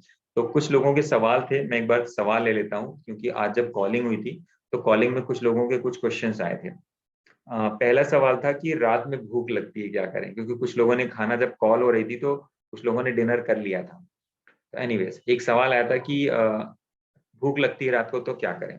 ऑब्वियसली अभी आपकी आदत नहीं है तो आपको भूख लगने के चांसेस बहुत ज्यादा है, इसमें कोई डाउट की बात नहीं है। तो देखिए, अगर आपको भूख लग रही है तो आप सूप पी सकते हैं, ठीक है। और कोशिश कीजिए कि अगर आपको लग रहा है कि मेरे को डेली भूख लग रही है तो आप अपना थोड़ा डाइट का टाइमिंग बढ़ा सकते हैं। लेकिन वेजिटेबल सूप या टोमेटो सूप घर पे बना के पी लेंगे तो आपकी जो एक क्रेविंग है ना, फूड की जो हंगर क्रेविंग है, वो वहां से संतुष्ट हो जाएगी। तो इस तरह से आप उसको सॉल्व कर सकते हैं। दूसरा ये है कि वाटरमेलन के बारे में किसी ने पूछा था कि वाटरमेलन खाने से मना क्यों करते हैं। देखिए, वाटरमेलन खाने में कोई प्रॉब्लम नहीं है अगर आप 100 ग्राम 200 ग्राम तक खाते हैं। मैं अपने पास्ट एक्सपीरियंस के बेसिस पे बता रहा हूँ, क्योंकि वाटरमेलन में तो 95-98% पानी ही पानी है। हालांकि जो कार्बोहाइड्रेट का लोडिंग है वाटरमेलन में वो बहुत कम है, केवल 4% है, राइट। तो 4% लोडिंग होने की वजह से कोई प्रॉब्लम नहीं है। तो अगर आप 200-250 ग्राम तक खा रहे हैं तो कोई प्रॉब्लम नहीं है। लेकिन अगर नॉर्मली मैंने देखा है कि वाटरमेलन क्या होता है कि अच्छा भी होता है, टेस्टी भी होता है, तो लोग बहुत ज्यादा खा जाते हैं। तो क्या होता है ना कि मॉर्निंग में नॉर्मली उनकी शुगर स्पाइक कर जाती है। ये मैंने अपने प्रीवियस एक्सपीरियंसेस में देखा है। इसलिए मैं लोगों को बताऊं वाटरमेलन थोड़ा कम खाओ। तरबूज है, उसमें क्या होता है, पानी कंटेंट वाटरमेलन से थोड़ा सा रिलेटिवली कम होता है।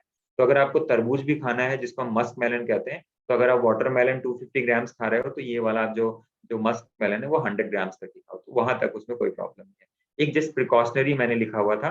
बाकी लोगों को सेब है और चीकू है और आम है, ये कम से कम 15 दिन तक नहीं खाना है। 15 दिन के बाद जब आपकी शुगर एक बार सैचुरेट हो जाएगी ना, आप जो मर्जी चाय खा सकते हैं, राइट। तीसरा सवाल था कि चपाती क्यों नहीं खानी। चपाती ऐसा नहीं है, आपने देखा होगा जो आफ्टरनून है ना, आफ्टरनून में आप खा सकते हो। रात को भी खाना है तो आप खा सकते हो, क्योंकि अभी जो मैंने डाइटरी गाइडलाइंस दी हैं उसमें मैंने वो चीजें लिखी हैं जो आपके आसपास इजीली अवेलेबल हो जाए। नहीं तो बेस्ट तो है कि फिर आप कीटो आटा इस्तेमाल कर लो। उस रोटी को बना के आप खाओगे तो आपका वैसे भी सब सारा का सारा प्रॉब्लम शॉर्ट आउट हो जाएगा, क्योंकि इतने कम टाइम में अगर आप चाहते हैं कि आपको विजिबल रिजल्ट दिखाई दें, तो रोटी आप खाना है तो आप दोपहर में खा लो। और कोशिश करें कि एक रोटी के साथ में 1 कटोरी सब्जी और 1 कटोरी दाल खाएं। और कोशिश करें दालों का बना नाश्ता खाएं, जो मैं बता रहा था ब्रेकफास्ट। तो ब्रेकफास्ट में हम फ्रूट्स खाने के अलावा जो नाश्ता करें ना, तो हमारा प्रेफरेंस होना चाहिए कि हम दालों का बना कोई भी नाश्ता करें। जो आपने देखा होगा, जो मैंने लिखा भी हुआ है, इसमें मैंने लिखा हुआ है कि वेज सॉरी स्प्राउटेड मूंग का बना हुआ चीला या स्प्राउटेड चना का बना हुआ चीला हम ये खा सकते हैं। या तो मैंने लिखा हुआ है मूंग की इडली, मूंग के दाल की इडली बहुत टेस्टी बनती है। ये दोनों बनाना भी बहुत आसान है। अगर आपको कोई प्रॉब्लम होती है बनाने में या कोई डाउट है, तो आपके पास जिन्होंने कॉल किया होगा आप उनका नंबर सेव कर लीजिए। यू कैन कॉल हर, वो आपको बकायदा रिटर्न व्हाट्सएप पे आपको रेसिपी भी भेज देंगी या ग्रुप में भी डाल देंगी, तो वहां से आप रिट्रीव कर सकते हैं। और आप इसको बनाना बहुत ही आसान है, ये मैंने इसीलिए मेंशन किया हुआ है कि ये बनाना घर में बहुत ही आसान है, इसलिए इसको आप यूज कर सकते हैं। रोटी खाने को खा सकते हैं, ऐसा कोई प्रॉब्लम नहीं है, पर जो गाइडलाइंस है उसके हिसाब से। नेक्स्ट क्वेश्चन पूछा था वन, हाँ, चाय के बारे में लोगों ने सवाल पूछा है। लोगों को चाय से बड़ी तकलीफ है कि हमें तो चाय चाहिए। आई डोंट नो, मैं तो चाय नहीं पीता, इसलिए मैं तो कोरिलेट नहीं कर पाऊंगा। क्योंकि चाय पीने में सबसे बड़ा जो प्रॉब्लम है, एक तो है चीनी का, दूसरा है दूध का। दूध के बारे में मैंने बताया था, उसमें आईजीएफ मॉलिक्यूल होता है, जिसकी वजह से मैं मना करता हूँ कि आप उसको मत लो, क्योंकि आपकी बॉडी जो इंसुलिन बना रही है वो क्या हो जाती है, ट्रिक हो जाती है, उसको यूज नहीं कर पाती बॉडी, तो पैंक्रियास को और ज्यादा इंसुलिन बनाना पड़ता है। इनफैक्ट अगर आप दूध या दूध से बनी चीजें बंद कर देंगे तो आप देखेंगे 3-4 दिन के अंदर ही आपका शुगर ना काफी तेजी से कंट्रोल होता आपको दिखाई देगा। तो देखिए, अगर आपको चाय पीना है तो आप दूध की जगह बादाम मिल्क बना सकते हैं। बादाम को भिगो लीजिए, उसको पीस करके उसका दूध बना लीजिए। और जहां तक बात है चीनी की, तो चीनी के लिए मैं बोलता हूँ कि अगर आप खांड यूज कर लें, जितना कम से कम यूज करें, इजी वे में है, तो आप उसको यूज कर सकते हैं, राइट। इसके अलावा कई सारे ऐसे नेचुरल स्वीटनर्स हैं जिसमें कि शुगर बहुत कम होता है, वो मीठे होते हैं, आप उसको यूज कर सकते हैं, लेकिन आर्टिफिशियल स्वीटनर्स को यूज मत कीजिएगा। जैसे स्टीविया की पत्तियां होती हैं, स्टीविया आप ले सकते हैं, वो काफी अच्छा स्वीटनर का एक सोर्स है, और उससे आपकी शुगर भी मतलब बढ़ती नहीं है।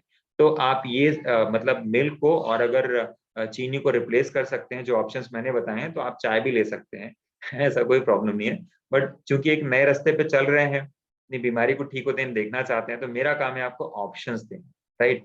करना तो आप ही को है, हमारी तरफ से मॉनिटरिंग हो सकती है, सोल्यूशन हम बता सकते हैं, बट अल्टीमेटली जो जो पूरी मूवी के हीरो है ना, वो तो आप खुद हैं, राइट। अगला सवाल है वीकनेस इश्यूज। कुछ लोगों ने 4 दिन पहले प्रोग्राम स्टार्ट कर लिया था, कुछ लोगों को मैंने चार्ट दे दिया था। वीकनेस देखिए, होता क्या है कि जो कीटोसिस है, जो मैंने बताया था ना, कि अब ये जो, क्योंकि लोगों को हम 13-14 घंटे की फास्टिंग पे रख रहे हैं पूरा दिन, हो सकता है कुछ लोग ना कर पाए क्योंकि शुरू शुरू में थोड़ा प्रॉब्लम होती है, राइट। तो होता क्या है कि अब हमारी बॉडी अभी तक हमको कार्बोहाइड्रेट को यूज करती थी as a source of energy, right. अब क्या होगा कि जब हमारे बॉडी में, क्योंकि डाइट में कार्बोहाइड्रेट तो वैसे भी बहुत कम दिया हुआ है, तो क्या है कि आप फिजिकली भी एक्टिव हैं, आप कार्बोहाइड्रेट भी कम जा रहा है बॉडी में, क्योंकि फैट को तो बॉडी ने 40 साल से तोड़ा ही नहीं, 50 साल से नहीं तोड़ा। अब क्या होगा, बॉडी धीरे धीरे स्विच करने की कोशिश कर रही है। तो आप ध्यान दीजिएगा, अगर आपको लग रहा है, तो एक एप्पल हमेशा अपने आप इमरजेंसी में रखिए, कि आपको ऐसा ना हो जाए कि आपको वीकनेस हो जाए और आप गिर पड़े कहीं। तो इस चीज का ध्यान दीजिएगा कि ये टाइम होता है 3 से 4 दिन का। कुछ लोगों को एक दिन में प्रॉब्लम खत्म हो जाती है, कुछ लोगों को 4 दिन 5 दिन भी लग जाता है, क्योंकि बॉडी स्विच करती है कार्बोहाइड्रेट से फैट को यूज करने का। पर बॉडी जब फैट को यूज करने लगती है, तो क्या होता है, अब आपको मजा आएगा। आपका ना तो शुगर शूट करेगा, और आपकी बॉडी अब फैट को बर्न करेगी। आपकी अब ब्लॉकेज यूज होना शुरू हो गई है। आप कितना भी एक्टिव रहो, कितना भी काम करेंगे, आप पूरा दिन 2 दिन मत खाइए, आपको कमजोरी नहीं होगी, क्योंकि आपके अकाउंट में जो 1 करोड़ रुपए पड़े थे ना, अब आपको उसका एटीएम कार्ड मिल गया, अब आप हर जगह उसको यूज कर रहे हो, तो ब्लॉकेज भी वहां से कटेगी, डायबिटीज भी वहां से कम होगी, और जो हमारे सेल्स के रिसेप्टर थे जिसमें कि फैट डिपॉजिट हो गया था, जो इंसुलिन, सॉरी, जो जो मैं च्युइंगम इफेक्ट की बात कर रहा था, वो सब कुछ रिवर्स होना शुरू होगा। तो ये सब चीजें आपके बॉडी में ऑलरेडी होना शुरू होंगी। तो ये आज का सेशन रहा। बाकी आप लोग अपने एक बार सवाल पूछ लीजिए, मैं वेट करता हूँ। आप कोई भी क्वेरी हो तो प्लीज आस्क योर क्वेरी। जिन लोगों ने, हाँ, एक चीज और मैं बोलूंगा, इन द मीन टाइम आप लोग अपने सवाल लिख दीजिए, ताकि मैं आप लोगों के सवाल भी लेता चलूं। रीजन क्या है कि कुछ लोगों ने अभी नहीं स्टार्ट किया इस प्रोग्राम को। तो देखिए, मैं अपने पास्ट एक्सपीरियंस के बेसिस पे बता रहा हूँ, ऐसा होता है, लोगों को स्टार्ट करने में टाइम लग जाता है। इसीलिए इस प्रोग्राम में हम इस चीज का ध्यान देते हैं कि जब आप इस प्रोग्राम को स्टार्ट करें, तो 7 दिन के लिए अपने को मॉनिटर करें। हमको भी देखना होता है कि जिसने 7 दिन कर लिया है, किसी ने पहले कर लिया, किसी ने बाद में किया, कुछ लोगों को चीजें अरेंज करने में भी टाइम लग जाता है, कि भाई मेरे पास ये चीज नहीं है, वो चीज नहीं है, तो I need some time to arrange all these things, right. तो कहने का मतलब ये है कि आप थोड़ा सा टाइम लीजिए, लेकिन इसको अच्छे से कीजिए। जब आप करेंगे ना, तब आपको मैजिक दिखाई देगा। अभी तो ये बहुत ही बेसिक डाइट चार्ट है, इस चार्ट को आप 1 महीना भी कर सकते हैं, ऐसा कोई प्रॉब्लम नहीं है। पर मैंने इसको बहुत कॉम्प्लिकेटेड नहीं बनाया है। जस्ट आप एक्सपीरियंस करें कि मेरे को 7 दिन के अंदर मेरी हार्ट की प्रॉब्लम और डायबिटीज की प्रॉब्लम में मेरे को पहले से कितना फायदा दिखाई दे रहा है। डायबिटीज के जो पेशेंट्स होते हैं, उनमें आप देखेंगे कि 60 से 70% लोग, कई बार तो किसी किसी बैच में तो मैंने देखा 80-90% लोगों की भी दवाएं छूट जाती है। ठीक है, तो प्लीज इसको सिंसियरली स्टार्ट करिए। कोई डाउट है, कोई क्वेरी आपके पास, कॉल आया है, आप फोन करके पूछ सकते हैं। अदरवाइज आप ग्रुप पे भी लिख सकते हैं। ग्रुप में लिखेंगे तो मैं बकायदा ऑडियो मैसेज के साथ में उसका रिप्लाई भी कर दूंगा। ठीक है, तो और कोई सवाल हो किसी के तो आप पूछ लीजिए, अदरवाइज आज के इस ट्रेनिंग सेशन को यहीं पे डिस्कस करते हैं। नहीं है सवाल किसी का कोई? थैंक यू सो मच जुड़ने के लिए। आप सभी लोगों का बहुत बहुत धन्यवाद, और शाम को 8 बजे जुड़ने के लिए। ख्याल रखें अपना, और इस प्रोग्राम को फॉलो करें। ठीक है, थैंक यू सो मच। नमस्ते, गुड नाइट।